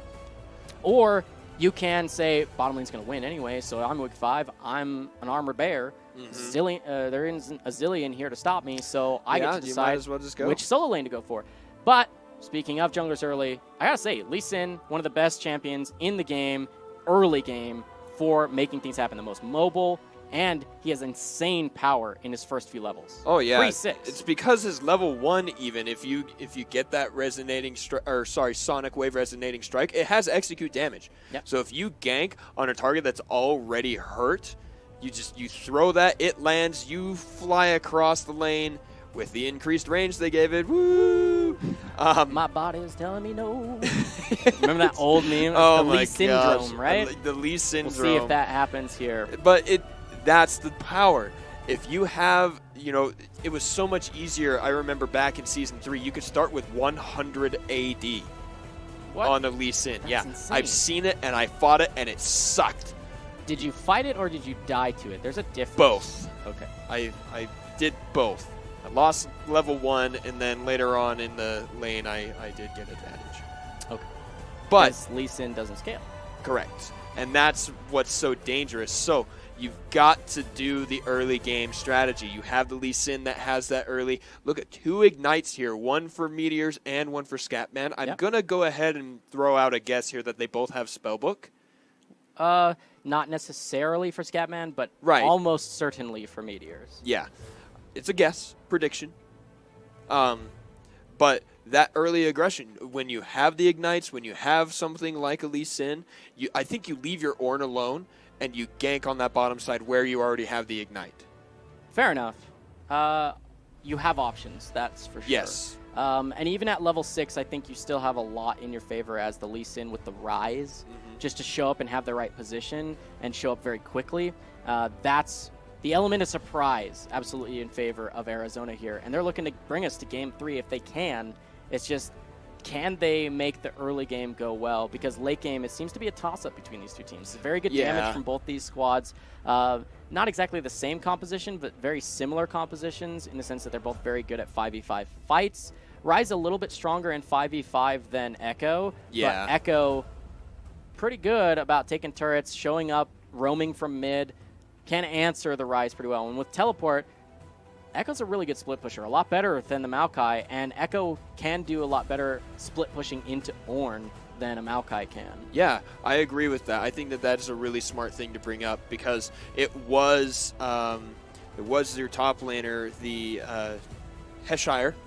He was the split pusher last His time. Rumble was so good. No, it wasn't. That was Heshire, was the Rumble. He wasn't he was the Rumble, but he wasn't the split pusher. Nevermind. Yeah, it was Nevermind. And he's on the Echo again. So it's going to look actually relatively similar then, where you've got that nice team fighter in the top side, or with the Maokai, or, last game it was the Rumble. You've got your team fighter with the rest of your team, and then you've got a good split pusher running Teleport. That sounds very familiar. Yeah, and we're loading here onto Summoner's Rift. Again, this is Game 2 in a best-of-3 between USC and Arizona. Quick pause happens as soon as we hit the Rift, so just a moment before we get that onto your screen, I just got baited and outsmarted. It was the Volibear. You got to get those pauses in. Okay. that was a really good one. I try. So, talk to me about this top lane. You got the wet noodle fight between Maokai and Ornn, but which one of them do you think makes more of a difference in team fights? Because they do similar things, right? Ultimates that are AoE to try and catch people and chase them down, and all they do is soak damage and try and lock people down. I'm kind of partial to Maokai. Okay. I've played him a lot, whereas I don't think I've played Ornn at all. Ever, actually. Have you played against it? Only a few times. Okay. So, from what I've seen in the professional play and here in these tournaments that you and I have casted, I know that he is actually very, very strong. He's a lot tankier than I originally thought he was going to be. That Bella's Breath giving him the shield, that little bit of movement, it can help you dodge, and you aren't unstoppable anymore. But if you cast it as you're crowd controlled, you will walk in the stun. It's a really weird interaction. And so I think that Ornn has better damage capability, because Maokai's damage is all really reliant on the brush, the hidden sapling, where it deals more damage. Yep. Whereas Ornn is so much more in your face. He has so many more ways to just deal damage as opposed to crowd control and keep people in the fight. Yeah. And here we are onto Summoner's Rift. Once again, this is USC versus Arizona in a best-of-3 Game 2 here on your screen. And this could be really good for USC. They just got their first ever victory of a game, even, in PACG, and they still have a chance. It's a long shot, and they have Caitlyn, but a chance at making playoffs if they can 2-0 Arizona, and if Bad News Bears, I'm trying to make many moves I here. see you. If Bad News Bears goes for Washington. I will echo that. Or excuse me, not Washington. Who do they have to take? UCLA. UCLA. I don't know why I said Washington. That's all right. I think that Anguished One got a little tilted. He did make it all the way up to the Anguished One. You got Anguished? Yeah, okay, I got Nailed you. it. He did make it all the way up to the lane without any items, and then went back and bought a corrupting potion afterward. Just That makes me getting out laugh. of lane a little bit faster. No, it was Yeah, I probably could- pause. So, the pause. The Nice. pause. It was good The stuff. Volibear The pause. Volibear pause. Okay, so talk to me about bottom lane. I mentioned how these S tier picks, the Morgana Caitlyn lane, is so scary to play against, so annoying to play against because they'll probably get the shove and they'll probably bully you under turret. Do you see this being first turret or the point of contention to the point where it unlocks the game for USC? Or do you think it's just a little bit of a gold lead, kind of what Arizona did with the Caitlyn pick last game, but ultimately it doesn't matter? What do you think? So, Braum is a decent pick because of Piltover Peacemaker, the Dark Binding, everything is a projectile here that sets that up. So, there it is. He puts up the shield. He is going to land the Winter's Bite. I think that Braum will be able to stave off some of that aggression that ADC win last game, like you said, on that Caitlyn is going to have. Go forward for it? No headshot. Too far. But Braum will do a good job of kind of stopping that, being able to help shove the lane, because when your support isn't squishy like Rakan or Lulu or whatever else there was, Scatman can put up that unbreakable, stand behind me, get extra resistances, and be able to take an extra hit or two. And so it may just be exactly what God the King needs to get this first gank off. He's spending a heck of a lot of time here, but it's mirrored on the top side with Volibear. Nice dodge. Here it goes. Scatman running forward, burning the flash from Unlike Them. I don't think you have to flash there. I didn't get to see if he took Black Shield yet, but yes, you'll still take a lot of damage while you're still in range of like auto attacks from ADC win and whatnot. But because you don't get rooted, you're not worried about actually dying. I think that was a little bit too antsy of a flash. I would have liked to see him hold on to that. Nice dodge means he doesn't take extra damage from Winter's Bite, gets slowed in the first place, but I don't think you flash there, and I'm actually really sad that he did, because Lee Sin should be able to just turn back around because they have pressure in this bottom lane. Now they're being pushed into the turret with a healthy. They have healthy champions. They have their cooldowns, and they can just flash them. They have Ignite too. This is where now with Morgana's Dark Binding down, there's the flash. Now, the Black Shield does come out. Jimmy Rustling is level 3. That means he will have the... But Summoner Heal, maybe? There it is. It is burned, but First Blood still does go over to both, actually. 2 kills, and God the King has one more hit. He manages. He gonna make it out. He does. What a... almost stepping on the trap there, too. Doesn't deal damage. So Doesn't it deal damage? no, I thought it does a little bit. No, not anymore. Okay. Used to. Yeah, I mean, that was really close. I think that was precisely what I was talking about. You use your flash when you don't need to. You're going to die when you need it. He needed it. Also, Jimmy Rustling didn't respect them enough to just flash instantly out of the way. I think you hold your heal. That was a really nice gank path. The flash was used. Hold your own spells so that you have at least summoner spell advantage for the next little bit, rather than using your own and still losing stuff for it. So nice double kill, though. 1 kill credit to Lee Sin, 1 kill credit to the Xayah. That's going to be BF Sword versus Doran's and consumables. They have full control of this bottom lane when it's supposed to be the Caitlyn Morgana in control of bottom lane, but now they're just down way too much gold. And so that's the Braum. He was able to jump forward onto a minion, start the concussive blows passive, and they waited out the Black Shield. Somehow, it had to have reset somewhere in between, or they spaced it out so that the 4th attack did come as the shield expired, and they got the stun, which is what secured them the kill. So nice work from Arizona coordinating that, right? Because Lee Sin was right up there ready to get auto attacks. They had to understand and say, wait, hold on. It was actually only Go. the crowd control of the concussive blows, the passive. That was the only crowd control that actually came through onto Unlike Them, because the Winter's Bite and Tempest was used during the duration of Black Shield. So even though some of that is magic damage, it's going to reduce the Black Shield, it's still there, and it stops the crowd control, even if you break it with a spell. So could have been cleaner, but they at least are able to lock him down because he doesn't have flash. I mean, we're beating a dead horse at this point. Yeah. Or a dead Morgana, rather. Okay, but Feels here, bad. taking stock of the rest of the map, mid lane, top lane, these are both just back and forth trades, nothing really coming of it. This is really low health bar here for Heshire, but he's one of the greatest sustaining top laners there is. Yeah. So not really worried about getting dove, especially. Lee Sin just recalled. He's got his team at very fast clears on his jungle camps now. We'll have to see what he decides he wants to go for, or even if he gives this blue buff over to Meteors. It looks like he will. He will should. not? Question mark? No, Yeah, no. will not. He's going to take it for himself. Wants to have an extra cooldown and the additional experience to get that level 6. Dragon's Rage hopefully on a lower cooldown once he can finish. Grom, it seems, will be the necessary camp to get him to that level 6. But bottom lane, despite being up BF Sword, is still getting pushed in. That is so weird to me.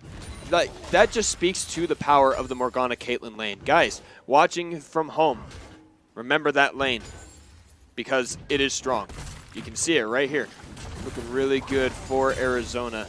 Volibear looking to sneak into the bottom lane. Oh, there he is, yeah. Now there that he they're is. pushed, there's not vision far up the lane, meaning Volibear has snuck in, right? Meteors, though, takes a bit of a trade. Yeah, That's not never good for him. mind.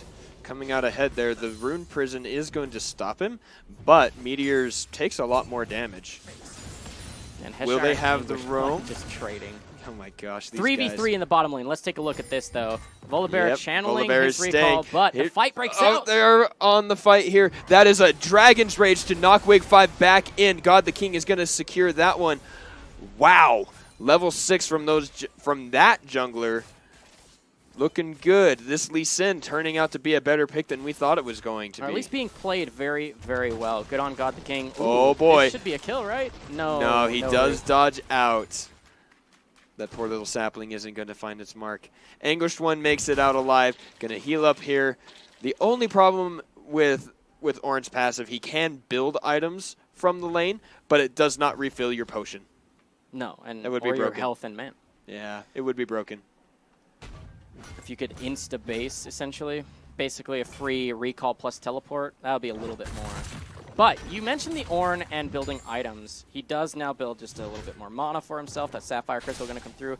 But because they have the Ornn, if this game goes super, super late, yes, these team compositions do pretty much the same thing, but you're going to have 7 item, essentially. 7 item blue side, 6 item red side. But let's take a look at the replay of how that fight happened bottom lane. The nice gank into counter gank that just went wrong. Level 5 is Wig 5. He runs out, but there's the concussive blows. Nice flash Dragon's Rage to get him out of his team's range. Yeah, the Black Shield wasn't there on the right target. Here we go. Nevermind jumps in there. Anguish One is going to be next to go down. Heshire picks that one up. A good setup. Flash is used from Nevermind, but... And Heshire. Oh, and Heshire. There it is. Yeah, it is on cooldown. But why not go for it? I mean, Yeah. you know that if you use your spells, you're going to get the kill.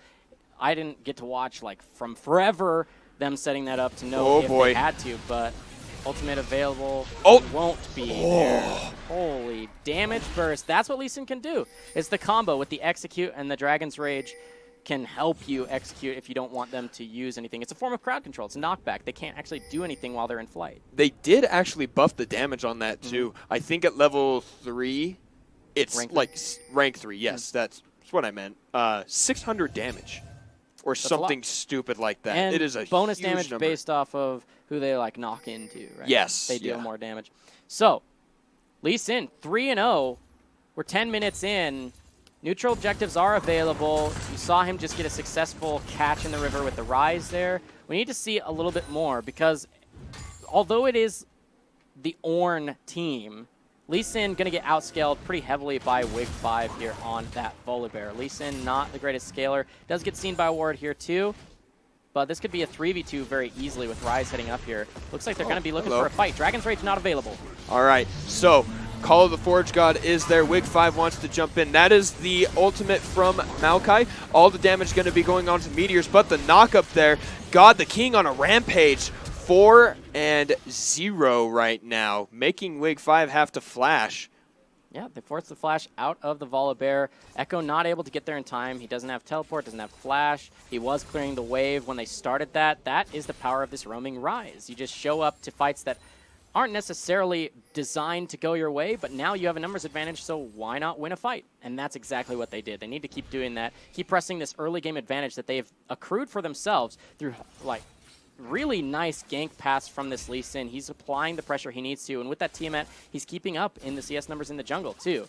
Really nullifying any position that this Volibear could try and come through. There's really just nowhere he can, because he's got the vision in the top side, and he ganks in the top side. Now he's coming to the bottom side, and he's only staying out of vision, saying, where do we have it? Can I gank? And if not, let's go. I'm probably saying, let's go for the dragon. If they're basing, why not?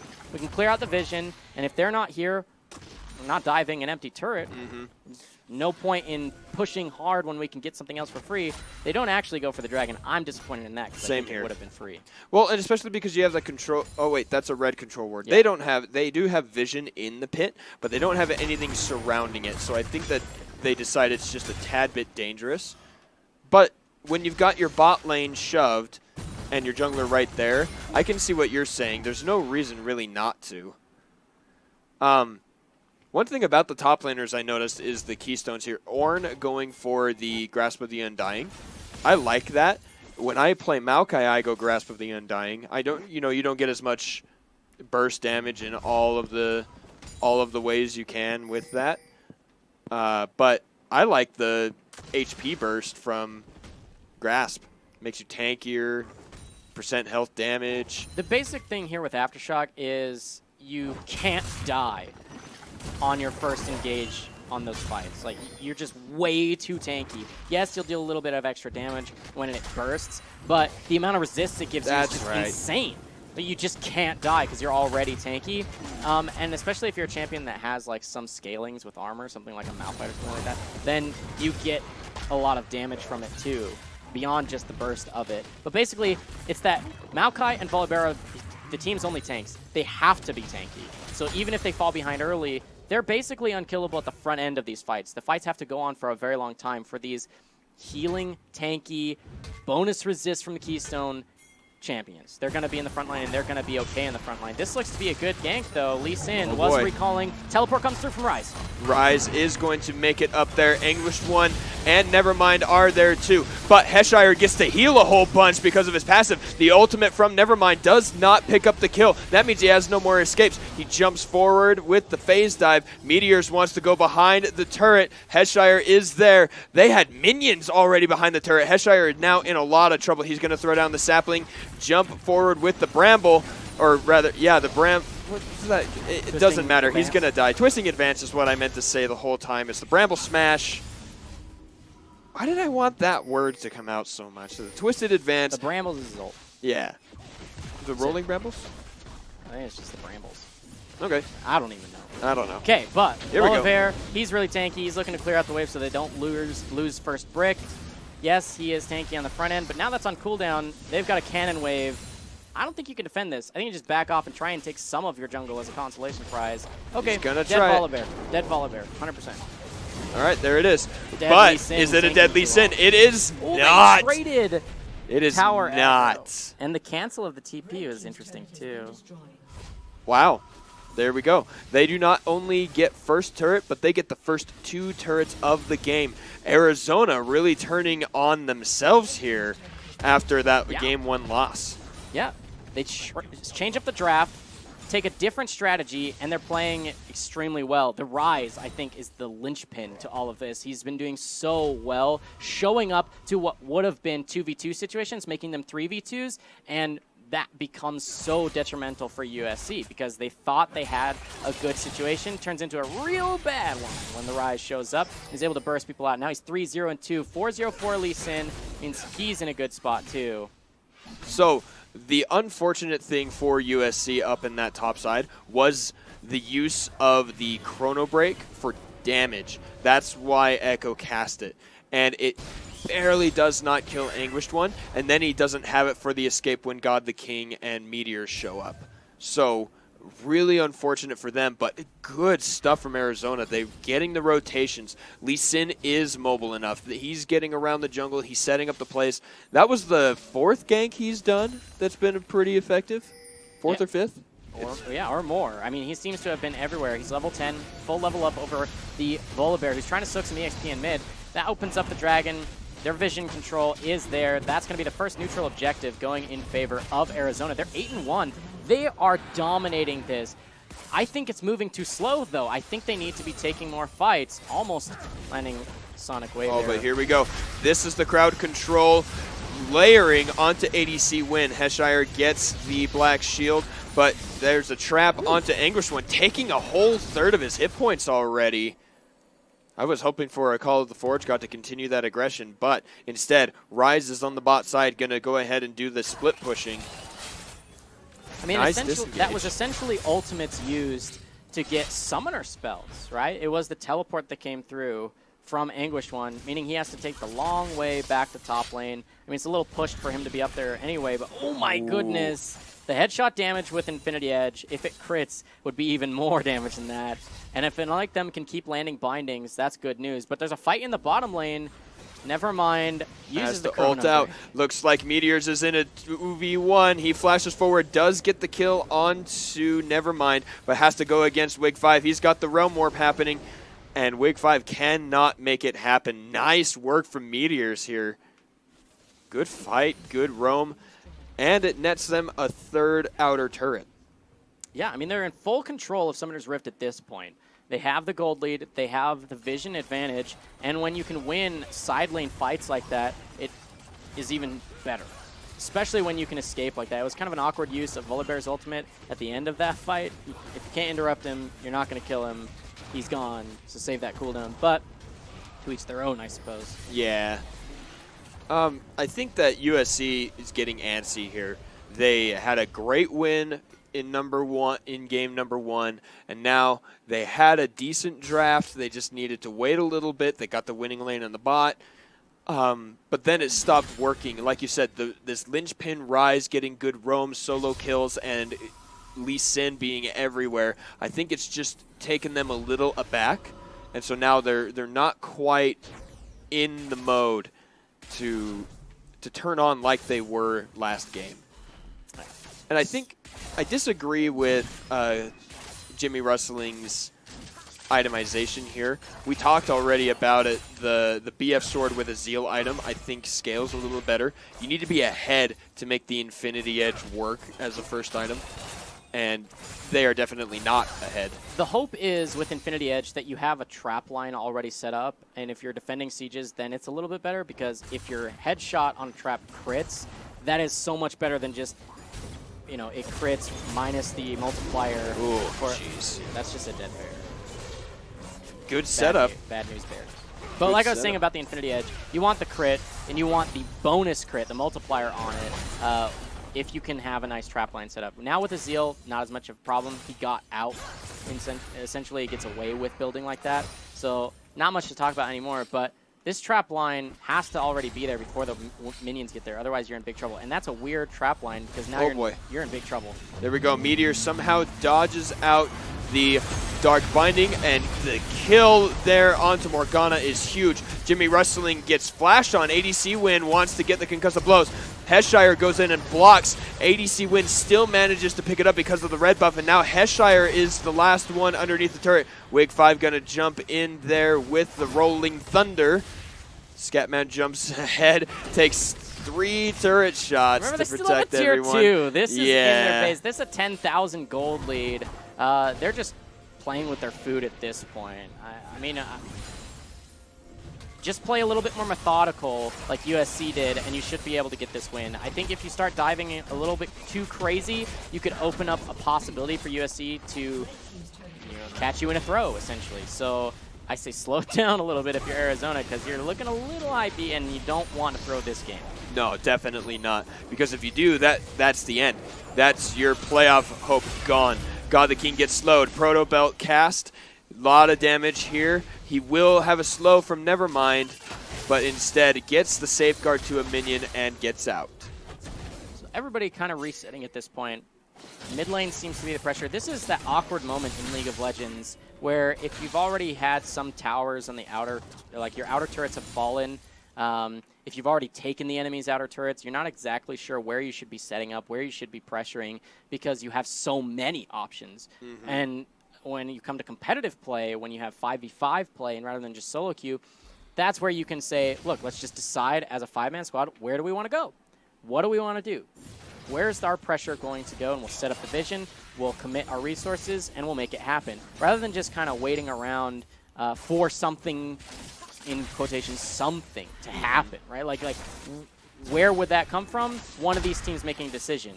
If they keep waiting to make a decision, it becomes more of a 50-50. The late game team fights that could go either way and just are up to who gets caught out when. Speaking of caught out, no, not going to be that much. Just going for the... Oh, here we go. Is someone caught out here? No, the root is there. Rift Herald is summoned on the bot side with 2. Echo probably not going to be enough to stop that. Takes a chunk. And if he goes down, then they're definitely going to get that bottom turret. And with the team moving down there, they're probably going to lose their mid here pretty quick. Yeah, I mean, there's only a couple hundred health left on that inhibitor turret. They're looking to catch the 2 members who are split. But speaking of not split, here's Rise. God the King gets thrown back, but Rise jumps in. Meteors with a great Realm Warp. There's a redemption in, but it cannot save Wake 5. Anguish 1 picks that one up. There's God the King and Meteors setting up yet another kill. Flash forward from Meteors. Jimmy Rustling now the target. He's going to be dodging and having those fancy feet. Meteors is low. There's the ultimate. He pops the Seraph's Embrace shield. Everyone else is going in to fight onto Heshire. ADC win on a Rampage. Jimmy Rustling now gets hit with the Winter's Bite for the first hit of concussive blows. And Arizona win the fight and take the inhibitor in the middle. But these look so ugly for Arizona. They're barely alive and barely doing okay in this. Flashing over walls into the enemy base when you can just slowly and methodically take the siege. I don't like it. I think they can easily get punished for it. I mean, if Nevermind had mana there at the end of that fight, if Jimmy Rustling was a little bit healthier, they all die. They all die, and they throw a 10k gold lead. Now 13,000 gold lead. Let's take a look at that fight and how it went. It's scrappy to begin with, and scrappy as it ends. You can see, think you're getting caught out, but then Scatman and Meteors have come over with the Realm Warp. Then you're just fighting, and your 80 carry is split from you. Zaya's on the left side of your screen, just completely separated from the fight, and has to kind of 1v1 the top laner, who's super, super tanky. All the while, now the jungler is dead, losing out on your support, and now it's a 3v5. But now you're just flashing over the wall like crazy people. I just don't like this. Jimmy Rustling with the nice fancy feet means he doesn't die to Meteors flashing over the wall. If he landed any more spells, it would have been a dead 80 carry Caitlyn. But look, Nevermind doesn't have mana, so he can't really go back in. Chrono Break was a few seconds away too, but you can just imagine any other champion, any other more health or something, and that would have been free. That was free right there. Unlike them and Jimmy Rustling just completely caught out. Yeah. Game 3, here we come. Here we come. This has been a weird game, Juhad. It really has. Arizona smashed the early game, did really well, and then just awkwardly win now as they keep just like Leroy Jenkins into the enemy base. Is that a verb now? It is now. All right, Leroy Jenkinsing is indeed a verb, and here they do it. Oh, here they go. They're going to get the Realm Warp into the fountain, and Meteors manages to stay alive with Seraph's Embrace. Memeing a little bit there. Well, it's a little crazy. All right, congratulations, Arizona. Yeah. I mean, they got the lead for themselves, so they played pretty well in the early game. Nice jungling from God the King on this Lee Sin pick. I want to see it again if he can do it like that, right? That was pretty good. It did look really good, I think, and it did exactly what we were talking about. He went to the bot lane. He forced a flash. He stayed on the bot lane, had that red buff, made sure and got the kill. That was what started the snowball, and it looked amazing. Yeah. I think one of the bigger problems, too, for USC was compositionally missing damage. 0-4 Echo, not going to contribute to team fights. I already mentioned in Champion Select and Loading Screen that Echo just does not team fight anywhere near. If he team fights at all, leaving it there, like that thought, because not really. And if he team fights at all, it's nowhere near the level of pressure that a Rise can put out. So I just don't like that pick. It didn't work for them. Basically just useless and can't contribute to the team fights. So switch up the draft. Game 3. This is win it or go home, essentially, for the post-game dream of either of these teams. It's already looking even more dire for USC having lost a game now. Yeah, and just like you said, win or go home, because you need to have at least the 2 wins to move on into the playoff bracket. Yep. 3 out of 5. 3 out of 5 in your group. So you've got to win this game, no matter who you are. Yeah, so we're going to take a quick break before we get into Game 3, just short. In a moment, it's got to be a close game. Oh, for sure. It better be, because that was a disappointing game in my mind. Because Game 1 looked so good, so close, back and forth, nice clean macro play from from USC, excuse me, and then ASU just win. Not ASU, Arizona. Oh, excuse me. University of Arizona just kind of won with Lee Sin getting snowbally and then just taking whatever fights whenever, but not really that good. I guess we're not going to take a break. We're just going to get everybody into Champion Select in just a moment. Everybody's getting into the lobby really quick. Let's talk about it, because I was disappointed to see kind of Clown Fiesta-y engage whenever from Arizona when they get such a massive lead, when for USC, they accrued a lead over time and played cleanly to their strengths, avoiding their weaknesses. And if they can do that and not fall behind 10K in 20 minutes, I think the edge is there for USC. Arizona, yes, they smashed this second game, but they were on the head of a pin for forever with the way they were playing. I don't understand it. Neither do I. I don't think there was method to the madness, but there was success that came out of it. They didn't lose a single turret. They didn't lose a single lane. They got really effective ganks from that Lee Sin, even without the tracker's knife, the ability to have those wards jumping around. Yeah. But I agree with you. I think they need to clean up a lot of their play, because if USC does play like they did the first game, there's no way that happens. Yeah, so in terms of the draft, I want to see more compositionally, team fight composition here for ASU.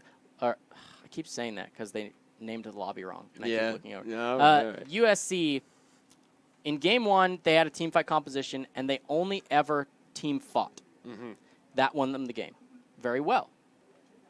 In Game 2, both teams drafted quasi-team fight compositions, but the Echo pick did nothing. Yeah, correct. I don't care if it's a comfort pick. If it absolutely contributes 0 to your team fight, to your team composition, and you can't play to like a split push because you're behind, it's a useless pick. Recognize that that's a possibility. Don't pick it. Pick something else. Even your third most comfortable, something else. Because that was like, I don't want to say he fed, because it was just like trying to help his team and fighting, and he died when his team died.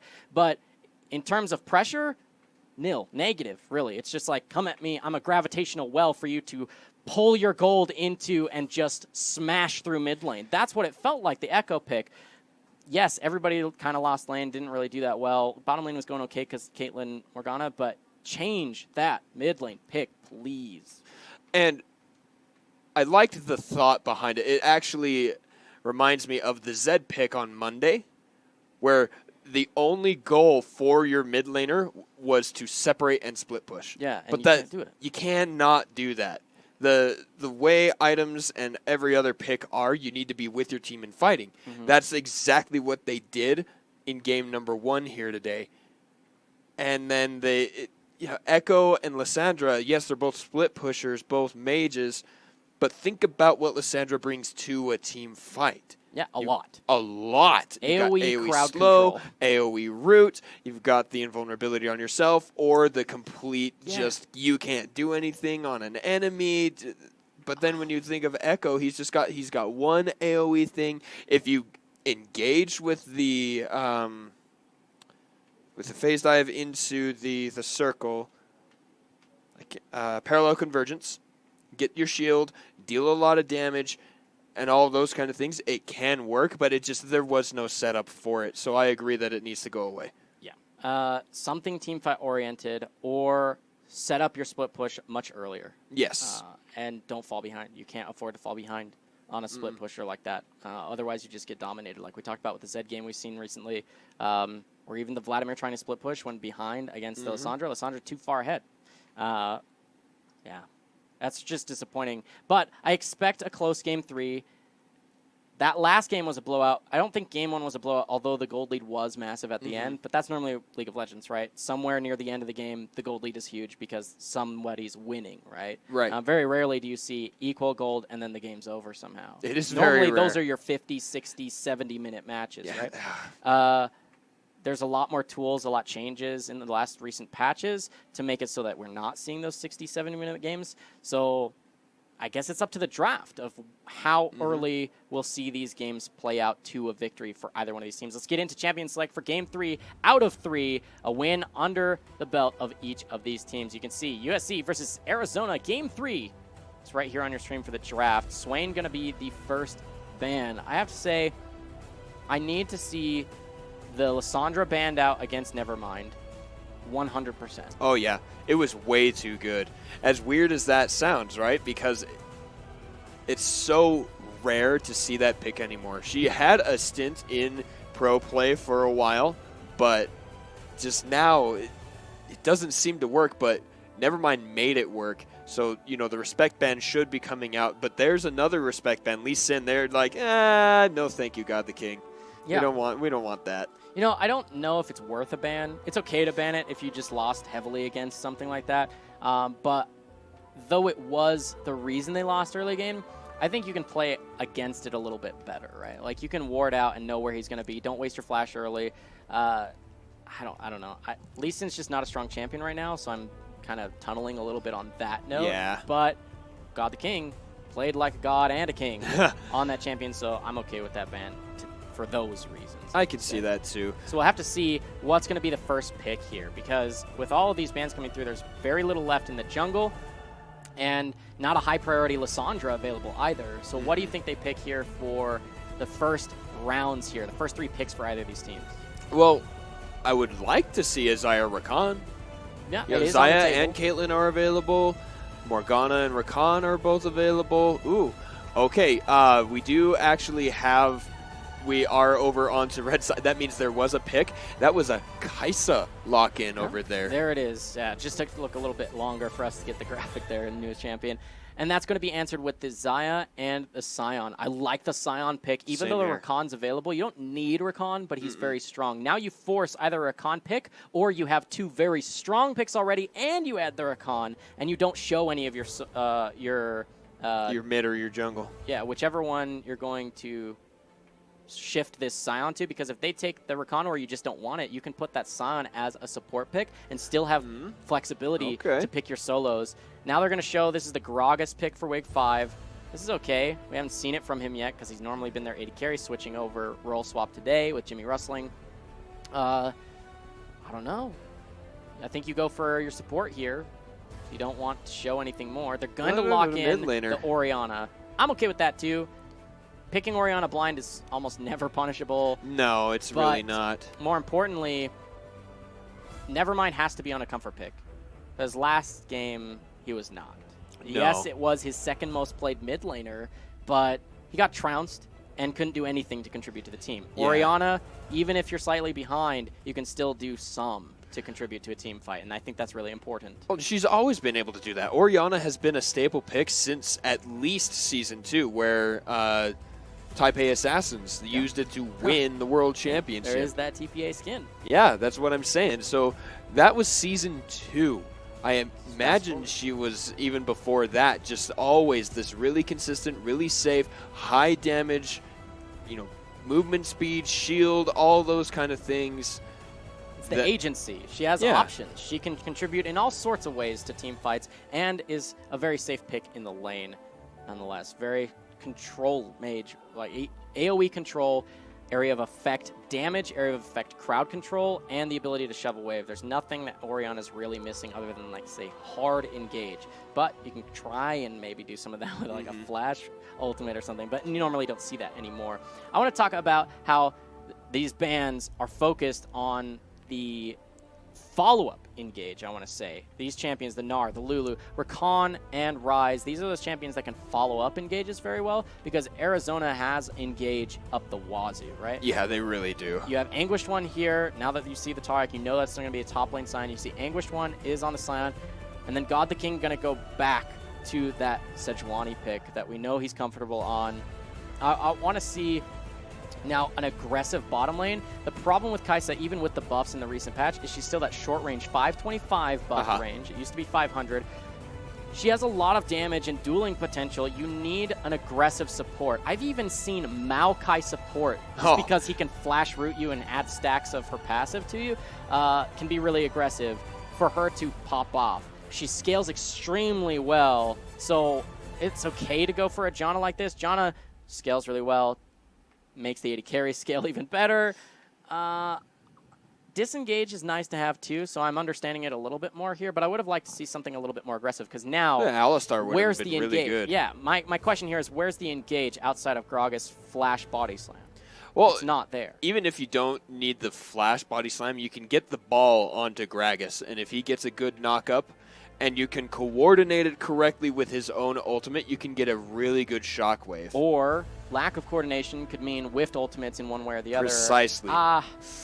It's tough, man. I worry it's tough. about the non-aggressive, the more passive support pick here, because they're missing options. I say that a billion times, so they're missing options for engage. Whereas Arizona has an option to engage almost on every single champion. Even the Xayah can just go super aggro with her feathers and then maybe get a root if she's crazy.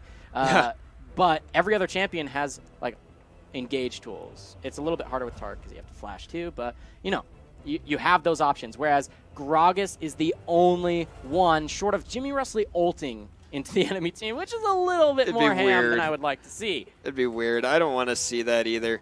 But now we're seeing the adaptation that Arizona is able to make. They've grown over this series, and that's why we like the best ofs, because we can see things like that. We can absolutely. see, okay, we know that the Lissandra and the Skarner are bans we need to keep because those were so effective game one, and they, let's face it, USC did not look good without those two champions. Yeah.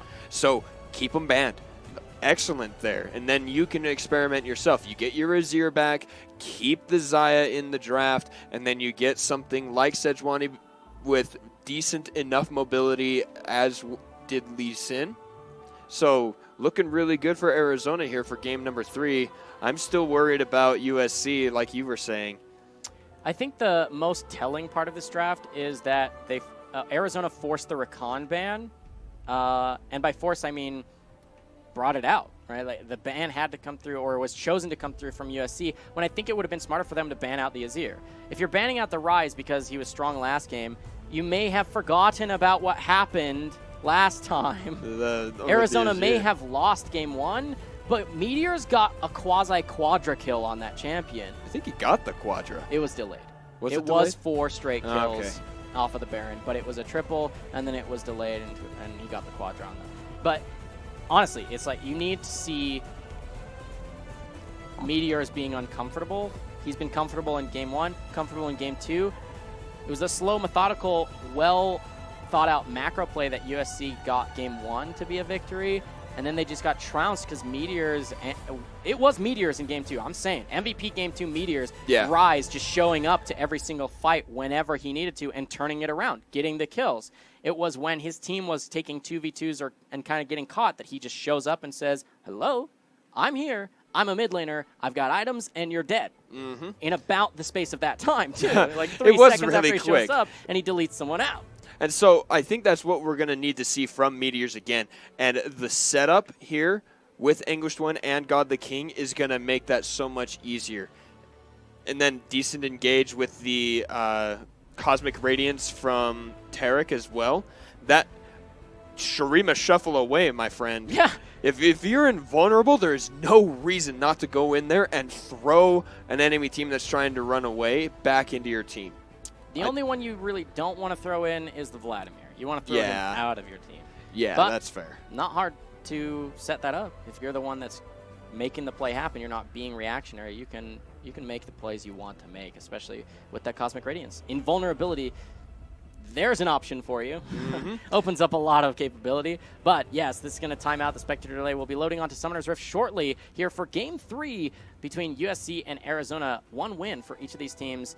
Very convincing Game 2 victory for Arizona, though I did have some complaints about the sloppiness and scrappiness of their late game fights, where they just seem to be pressing go haphazardly even, where they might have actually been punished with the throw if the drafts were a little bit different for USC. But now USC back on some comfortable team fighting composition, not with the engaged tools I think they need to snowball any early victory, but I know firsthand as a support player how scary it can be playing against the Kaisa.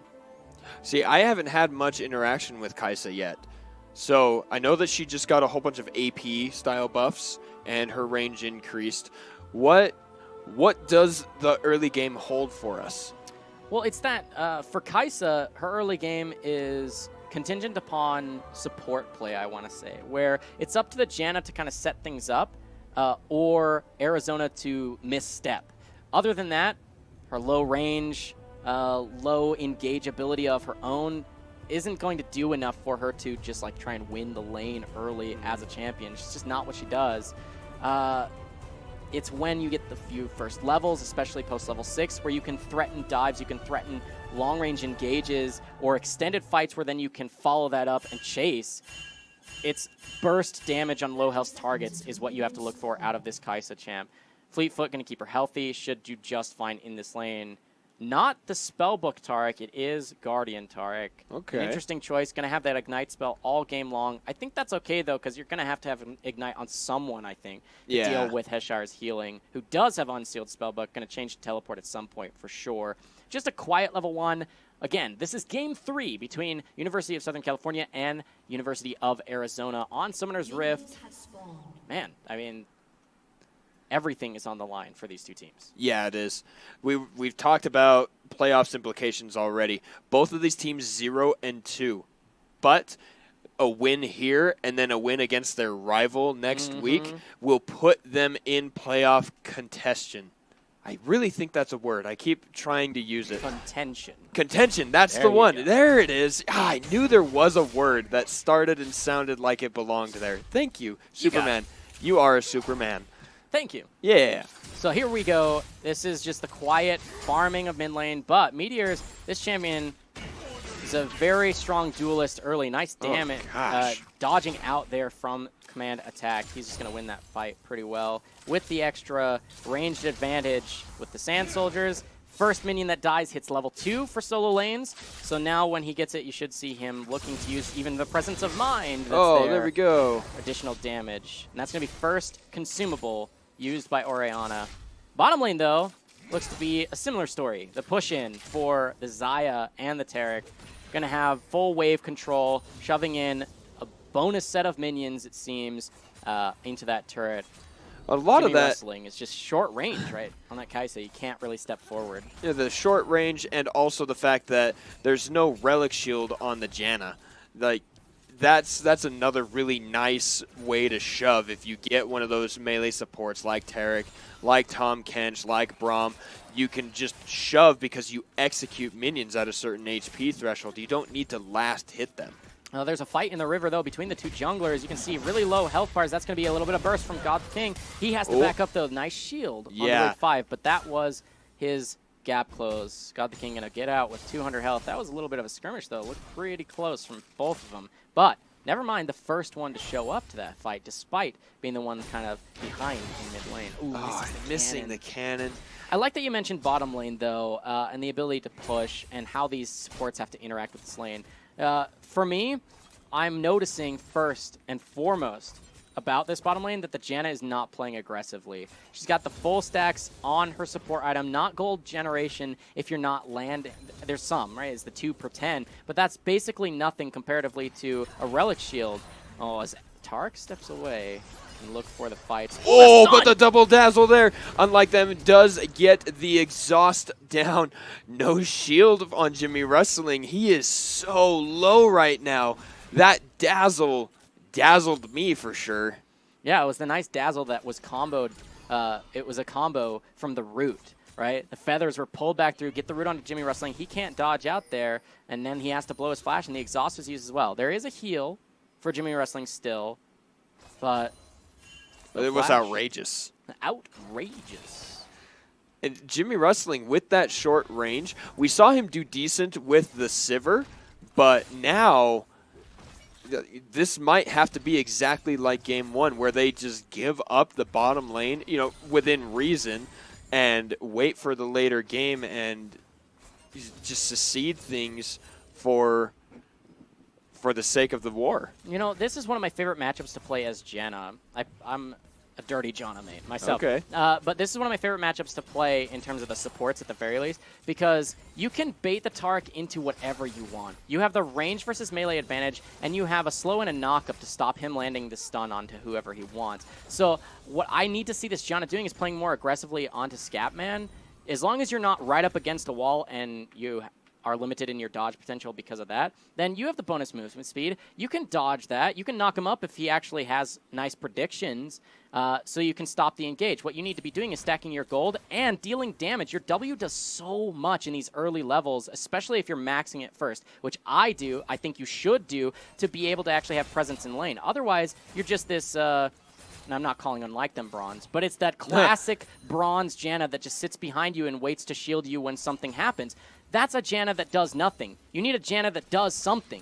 And at this point, it's the something, which is being aggressive, playing to the strength of that range versus melee advantage. If you don't want to bully the Taric, bully the Xayah, and the Taric will look for those stuns, and you make him miss out on that spell. Then when he misses, you have windows of opportunity where your AD carry can now breathe when farming. Because right up until this point, it's, if I step forward as 525 range Kai'Sa, am I just going to get stunned and die?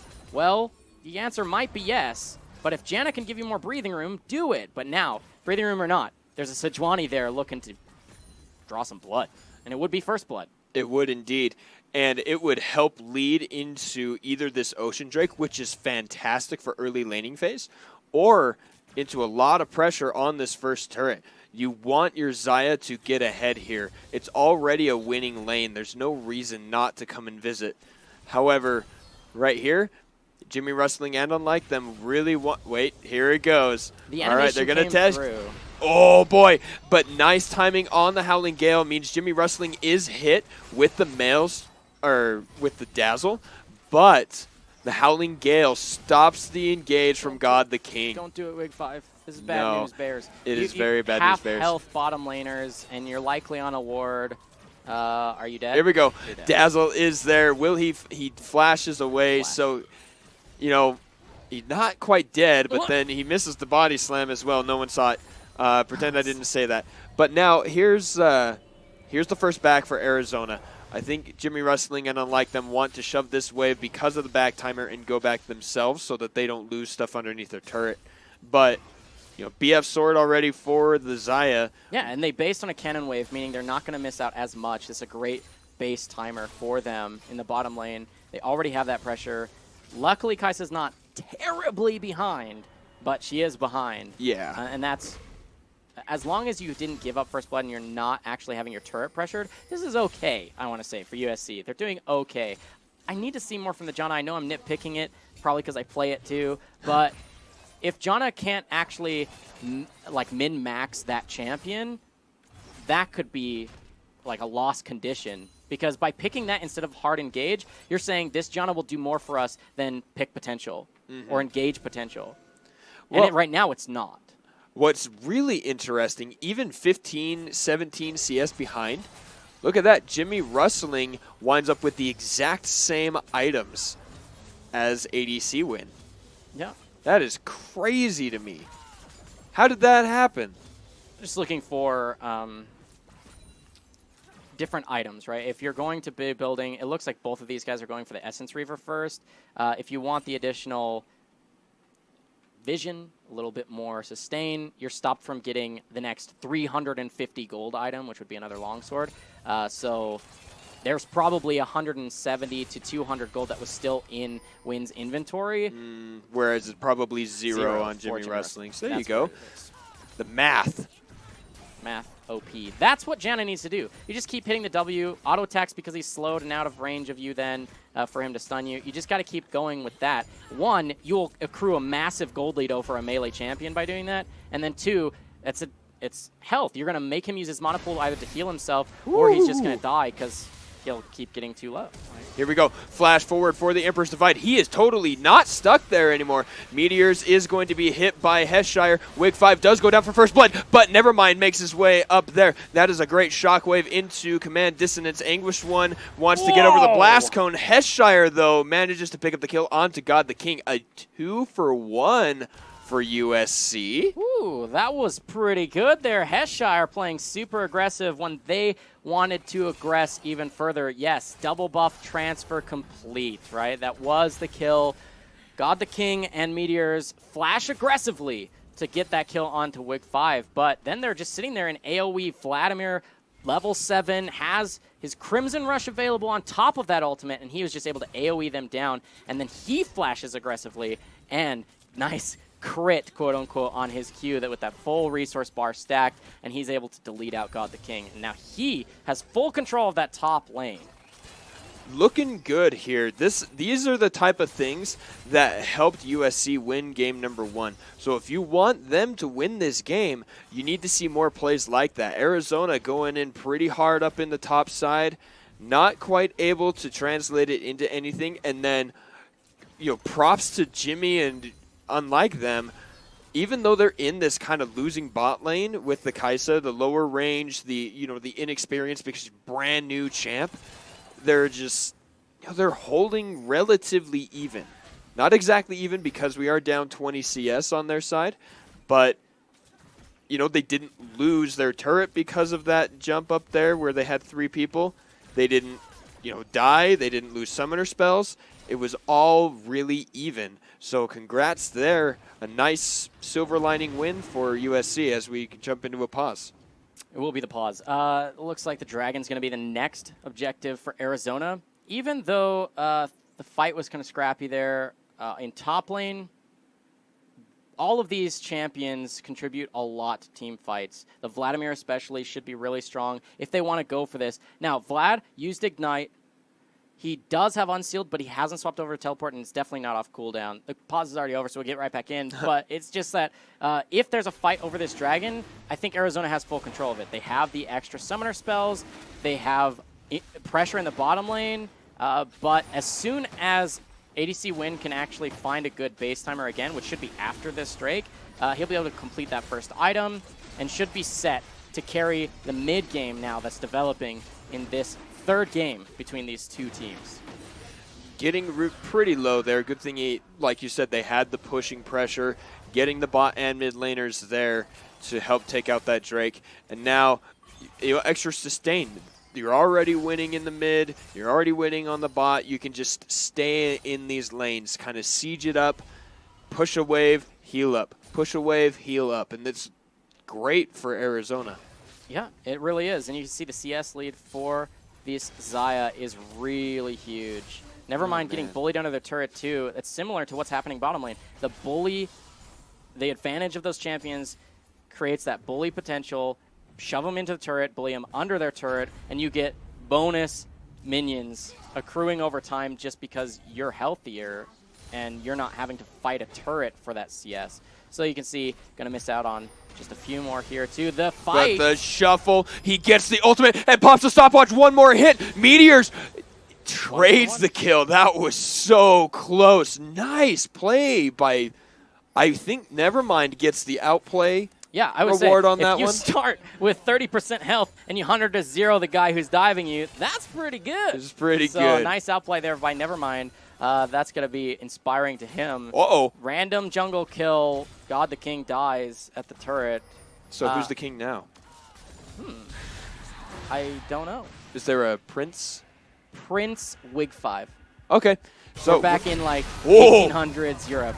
There we go.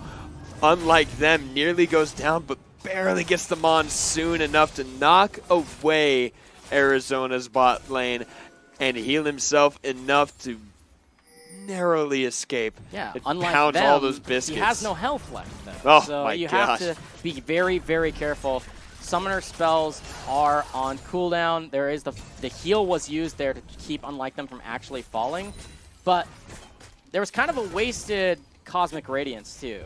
They were already full health, and they weren't actually diving, so I'm not quite sure why it was used. If they weren't going to just keep diving the turret, well, I think they should have. Even if you don't have a wave, if you get him that low and you already canceled his ultimate because of your stun, just keep walking forward. You have Flash, you have Ignite, you have all these tools to just finish off the kill, and you can Crimson, you can use your Cosmic Radiance on your way out, or on your way in like you were channeling. One way or another, you just keep aggressing.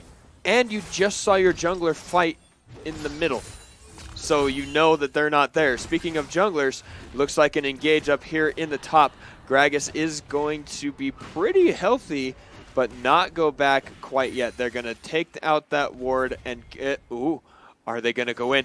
Oh, Anguished One, buddy. You are in the wrong spot. He can't ult now. Let's see. Here, there's the slow. Anguished One flashes away, but the Shockwave is in range, and Anguished One goes down to Nevermind. There's a slow. You have to flash a little bit earlier if you're going to flash in that situation. His ult was still on cooldown for the last couple seconds there, so kind of awkward. But that's going to be a turret. This will be the second turret overall. First brick was already bottom lane. You can see that they'll be able to chip this one away. That's going to get their gold lead to just about 1,000 now. Because, yes, the kill score is heavily in favor of USC, 5-2 overall. But if you just look at the CS, everywhere but top lane and jungle, but we never care about jungle unless it's a level lead, which it is right now. We'll talk about it in a moment. But you can see mid and bot, massive CS advantages in favor of Arizona. That's why the gold is actually still in their favor. Plus those turrets, that's a lot of actual dollar bills, y'all, right? Like, you've got the items, right? Well, and let's do the math on it, right? It's 15 CS equals a kill worth of gold. So you're 15 behind in the mid lane and then 30 behind in the bot lane. That's 3 kills. Whoa, they're down 3 kills. Yeah. And then the 2 turrets is the rest of the lead. Yep. It's pretty simple math. Pretty simple to figure that out.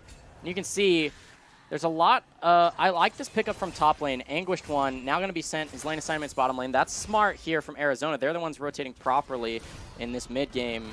Nice lane assignments. I don't think he dies here. Yes, he only has like magic resist, but he also has 2,000 health. Yeah. So good luck chasing him and somehow locking him down with 2 champions that don't have crowd control.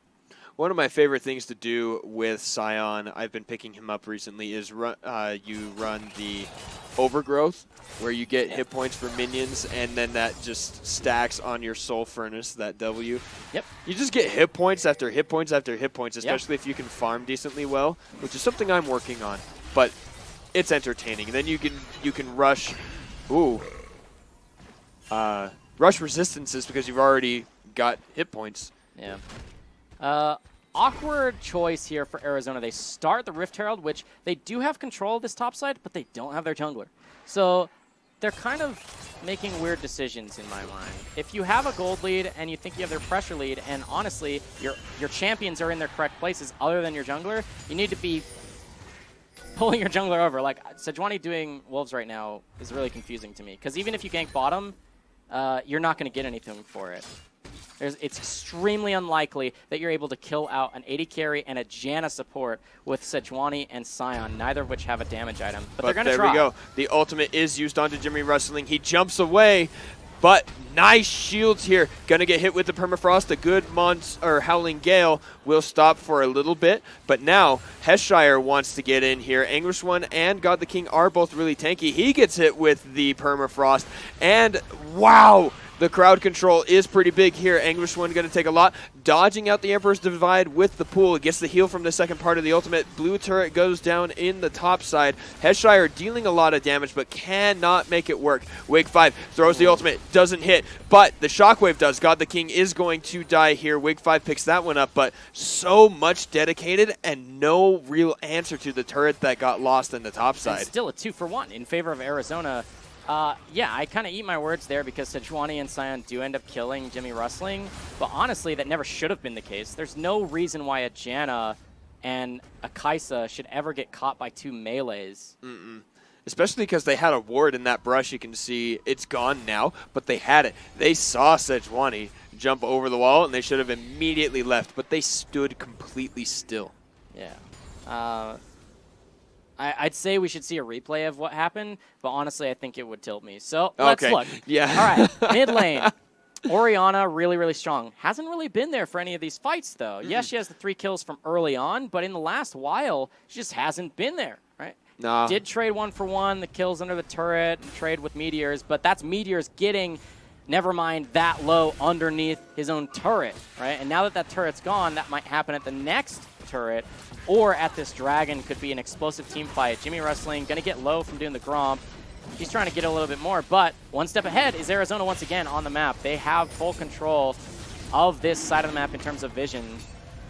Look at that, lit up like a Christmas tree, Juhadre. Wards littering this side of the map. No ultimate from Wig 5, and he gets hit with the ultimate. That is an Arizona Drake. He jumps in. This is not a good fight. Cosmic Radiance goes in. They need to disengage now. Now that it's gone, though, Heshire is here. He drops the Hemoplague. It lands onto Meteors and Anguish One. They pop the Honey Fruit. Dazzle is missed. That's the flash. The ultimate from Anguish One, but there's the cast from Wig 5. No one has died yet. Wig 5 does end up going down, and now Heshire is going to be the next target. That's a good Howling Gale. Never mind on a killing spree. Anguish One runs forward. This is getting crazy, Superman. I think these teams are tired. Well, I mean, I can't like blame them. This is crazy. We're here. This is week 7, day 2, and yes, this is the middle of the week, but come on, wake up a little bit when you make these fights. Let's take a look. Oh, I can't like a look at the replay just yet because this could be a fight at the turret. So, Jimmy Wrestling does get a little close. Like we were talking about, he is a much shorter range. Okay. Let's look at the replay. This is super awkward. The dragon will fall, and then Wig 5 is like, yeah, nice shockwave. Let me engage over a wall away from my entire team. What do you do here? There's Cosmic Radiance, and even if there's not Cosmic Radiance, they just kite back and kill you because you're in the pit. You have to flash out 100% of those times. Now, Heshire is going to try and force this fight a little bit. I like that they split it up right as the Scion is going to go gold right through. Man. And then he can't actually apply damage. But look, they're in these tight spaces, going to get knocked up. There's a lot of crowd control. Wigfire is trying to tank everyone, but he's not that tanky yet. Meteors is on the side. He's getting a nice flank, but never mind, notices. And he's like, hey, none of that. He's going to kill him right here. Just a nice can attack dissonance. That translates over to a kill for him. And then they disengage. It's a 1-for-1 overall. They lost the dragon, but that was so weird for USC to try and force that fight when they're super healthy. Yes, Cosmic Radiance gets used and kind of wasted because the Gragas is being weird, but then why do you force a fight so much if you can't actually get on them? You have to like walk all the way around the pit before you can even start a fight. I don't even want to talk about it anymore. We're back here. The next thing on the map is probably this Baron for either of these teams. That's going to be the Scuttle. Juhadre, talk to me. What does Arizona have to do, or excuse me, what does USC have to do because they're lacking in options for engage, which is not true for Arizona? I think what they need to do is they need to set up the play. They need to have the vision, they need to have the timing and the position to use the fight that they have. Because if you can get a good engage with the Gragas barrel, knocking someone somewhere, or the Howling Gale knockback. Oh, this is sneaky. This is sneaky because they are doing the entire thing from behind the wall, away from Rift Scuttler vision. Don't blow it, Scion. Don't blow it. They're gonna blow it. Here we go. Gragas. All right, and there it is. That is a free Baron. Nice sneak. It is. It was a very nice sneak. But as I was saying, what they need to do is they need to actually coordinate that engage because it's all ranged. The Orianna ultimate or the Gragas ultimate, those are the things you need to have land if you're going to start a fight. But I think USC needs to start a fight and start it right and combo everything so that they can win it. Because these little scrappy fights, Orianna, look at that, 4-1, even though Orianna was pushed in the entire game. Yeah, but with that Baron, it may be 7-5 in kills overall. Maybe it's 4-1 Orianna, and she's pretty strong. But the gold lead is 4,000, 4,500, and they're just looking for these picks. Yes, that's a missed ultimate from the Sejuani. Here's something I want to talk about. Wig 5 played so amazing in Game 1. In Game 2, not so much. Here in Game 3, they took Gragas early rotation. It was their second pick overall when there are a good number of junglers, not there were plenty of bans, don't get me wrong, but there were a good number of high-tier jungle picks available. Jarvan comes to mind. There are plenty of junglers available, but they went for this early Gragas pick anyway and didn't draft any follow-up or other engage tools. And right now, how do you actually play this Gragas when you're this far behind and when you have to flash out of a pit because you awkwardly engaged? When your flash is so important as a Gragas, but this is a full-on fight. Yes, it is. Cosmic Radiance is going to go down. Permafrost onto Wig 5. Interruption on the Monsoon. Heshire is all alone now. And Nevermind does get an ultimate, but does not kill anyone. Meteors goes in for the Sarima Shuffle. Is probably going to, no, definitely going to pick up the kill there onto Nevermind. Not quite onto Heshire, and manages to survive. And Arizona pick up that fight. Jump in onto Unlike Them. Flash forward. Kaisa picks up that kill. Jimmy Rustling trying to kite here onto God the King. One more spell ought to do it. Double kill there for Jimmy Rustling. Will he make it another one? Anguish 1 gets really low. My gosh, this Kaisa looking pretty good. Now there's the Decimating Smash. Flash for the Dazzle. Ignite, but into the pool. Inhibitor down. Yeah, a little bit weird back and forth play here. In the base, it is broken open, though. That's going to be the Baron, translating into an open mid lane. The inhibitor has fallen here. 25 minutes into the game. I want to take a moment to talk about how the draft kind of evolved. They banned out Rakan instead of Meteor's Azir. Let's take a look at the replay of this last fight to see how much damage, how much pressure the Azir gives. He's on his back line. He gets Heshire down to 30% before the fight really starts. Then the Cosmic Radiance interrupts the Janna Monsoon with the Scion just running at them. And then look, Meteors is still able to just hit everyone. Yes, there's a nice 3-man shockwave in the entire backline, but then there is the Aegis shielding that just says, you want to keep going? Sure, here's a bit of shielding. The heal for Meteors means he stays healthy, and then he's just able to flash aggressively forward. Like, that's so strong. It reminds you of Game 1 where he was just taking over the game, especially later on. Ban that instead of a Rakan, especially if you're going to pick a Janna. Like, you can deal with Rakan as Janna, can't you? But now we're back on live. This is a fight. Ooh, there is the ultimate. Wig 5 has to flash out again. Teleport? I don't know if I like that one from Heshire, and then it is canceled. My brain hurts, Jihadre. I can tell. My brain hurts too. I'm sorry. I just had deja vu because I saw Wig 5 flash out of a pit after engaging when his whole team was over the wall. Again, within, what was it? It's probably exactly 5 minutes ago when his flash was up. That was so weird. 6 because of dragon spawns. Well, yeah. So, awkward once again, and then the use of summoner spells around that dragon is just weird. You see the teleporting into a pit when, again, it's over the wall away from your entire team. Like, there's some weird communication going on with USC or something. I just don't think they're looking like the same form they had in Game 1 where they just definitely completely seem to win the game so hard. ADC Win manages to dodge out the shockwave, and then the Cosmic Radiance comes in. Anguish 1 knows exactly where to land those ultimates to interrupt everything. God the King is going pretty low. Anguish 1 now taking turret damage. Heshire gets killed. Nevermind gets thrown with the Emperor's Divide. Scatman now the target. Jimmy Rustling is on a killing spree, though. Will it be enough to come back in this game? Playing pretty far forward. 4v3.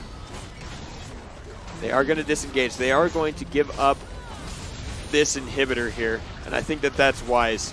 You know, this reminds me of Game 2 where Arizona was ahead, but they kind of maybe got ahead of themselves in the sense that they took some risky fights. Last game, they didn't lose members when they did it. They got really low, but they didn't lose members. This time, they're losing a few members when they're taking these really aggressive re-engages or dives. I think that's punishable, and especially as the game gets later, and Kaisa, the one who's surviving most of these fights, deal a lot of damage. As soon as she gets a little bit more damage, maybe the Infinity Edge, depends on what her build path is going to be, because there's a lot of options, could spell bad news for Arizona. They might actually throw their lead. Yes, the base has been broken in 2 separate lanes, but mid lane should be respawning shortly. Then bottom lane, yes, it's far enough away from the Baron that it gives that extra pressure. But Arizona playing a little too aggressively, I want to say. You have to make sure that you're all on the same page, engaging onto a target and taking a fight. And if things don't go your way, if you miss those engages or if they don't, or you waste Cosmic Radiance, don't force it again. Just back up. Wait, you're already winning. You're not going to lose anything by playing patiently. You could lose the game, though, by playing ahead of yourself and messing something up and giving shut-down gold over to USC. So slow it down a little bit, Arizona. I said that in Game 2, and you got away with it, but I don't want to see you get spanked for being naughty in Game 3. Oh, definitely not. Especially with the implications this game has on everything. Records, playoffs, everything is riding on this game here. In game number 3 of this series, a decent siege coming out of Arizona here, clearing those minions very quickly. Now they are onto the turret. The engage is there, and immediately Heshire, the one who normally deals a lot of damage, is down. Emperor's Divide only knocks in Wig 5. That is the separation there, but never mind now. With his support and AD carry behind turrets, Wig 5 doesn't manage to make it out. That is a 2-for-0 plus the turret here. Arizona ready to rush in the base. And almost a triple wave is pushing onto that Nexus turret in the bottom lane. That's going to be a slow, not quite the knockup, but enough to create the space. Jimmy Wrestling barely makes it on the platform, but it doesn't matter when you can just get melted. Orianna back on the platform, but the flashes are just blown. The summoner spells, there's the wards for the extra vision score. Oh, man. Ooh, the flash saves him. Bad man. And there's the outplay again. Nevermind does claim that one over Meteors. Very fun to watch, but in fact, a double kill. Flash forward to shut down ADC win. Looking good, but that does mean Arizona comes out ahead with their first match victory of the PACG Spring Tournament. Yeah, I mean, congratulations. They're now 1-2. That's going to be an 0-3, meaning, you know, unfortunately, because Game 1 looks so good, I would have loved to see more of that. Amazing. USC not going to make it to postseason. They're still going to play their rivalry match tomorrow, which could have some implications as to the seeding. But, I mean, I think they gave us some. Wait, USC? Not, yeah, but not tomorrow. Oh, not tomorrow. Excuse me. So, I'm thinking weirdly. Okay, that's that okay. game melted my brain, Jihadre. I can see. I can understand. I spent a lot of it like this, yeah, watching through my fingers, being like, "What is actually happening?" Well, then why don't we pull up the schedule coming up? What are we going to see next? Coming up in just a few days. Let's get that schedule on your screen. You can see tonight. You just saw as USC versus Arizona. Arizona takes that win. They're now 1-2, 0-3 for USC, and then the rivalry matches to kick off rivalry week. That's going to be Monday, coming up just after the weekend. Arizona versus Arizona State. You just saw Arizona. They're now 1-2, coming into the 3-0 versus Arizona State. Arizona State looks too clean. They're just going to blow that one out of the water. I think so. Looking really good.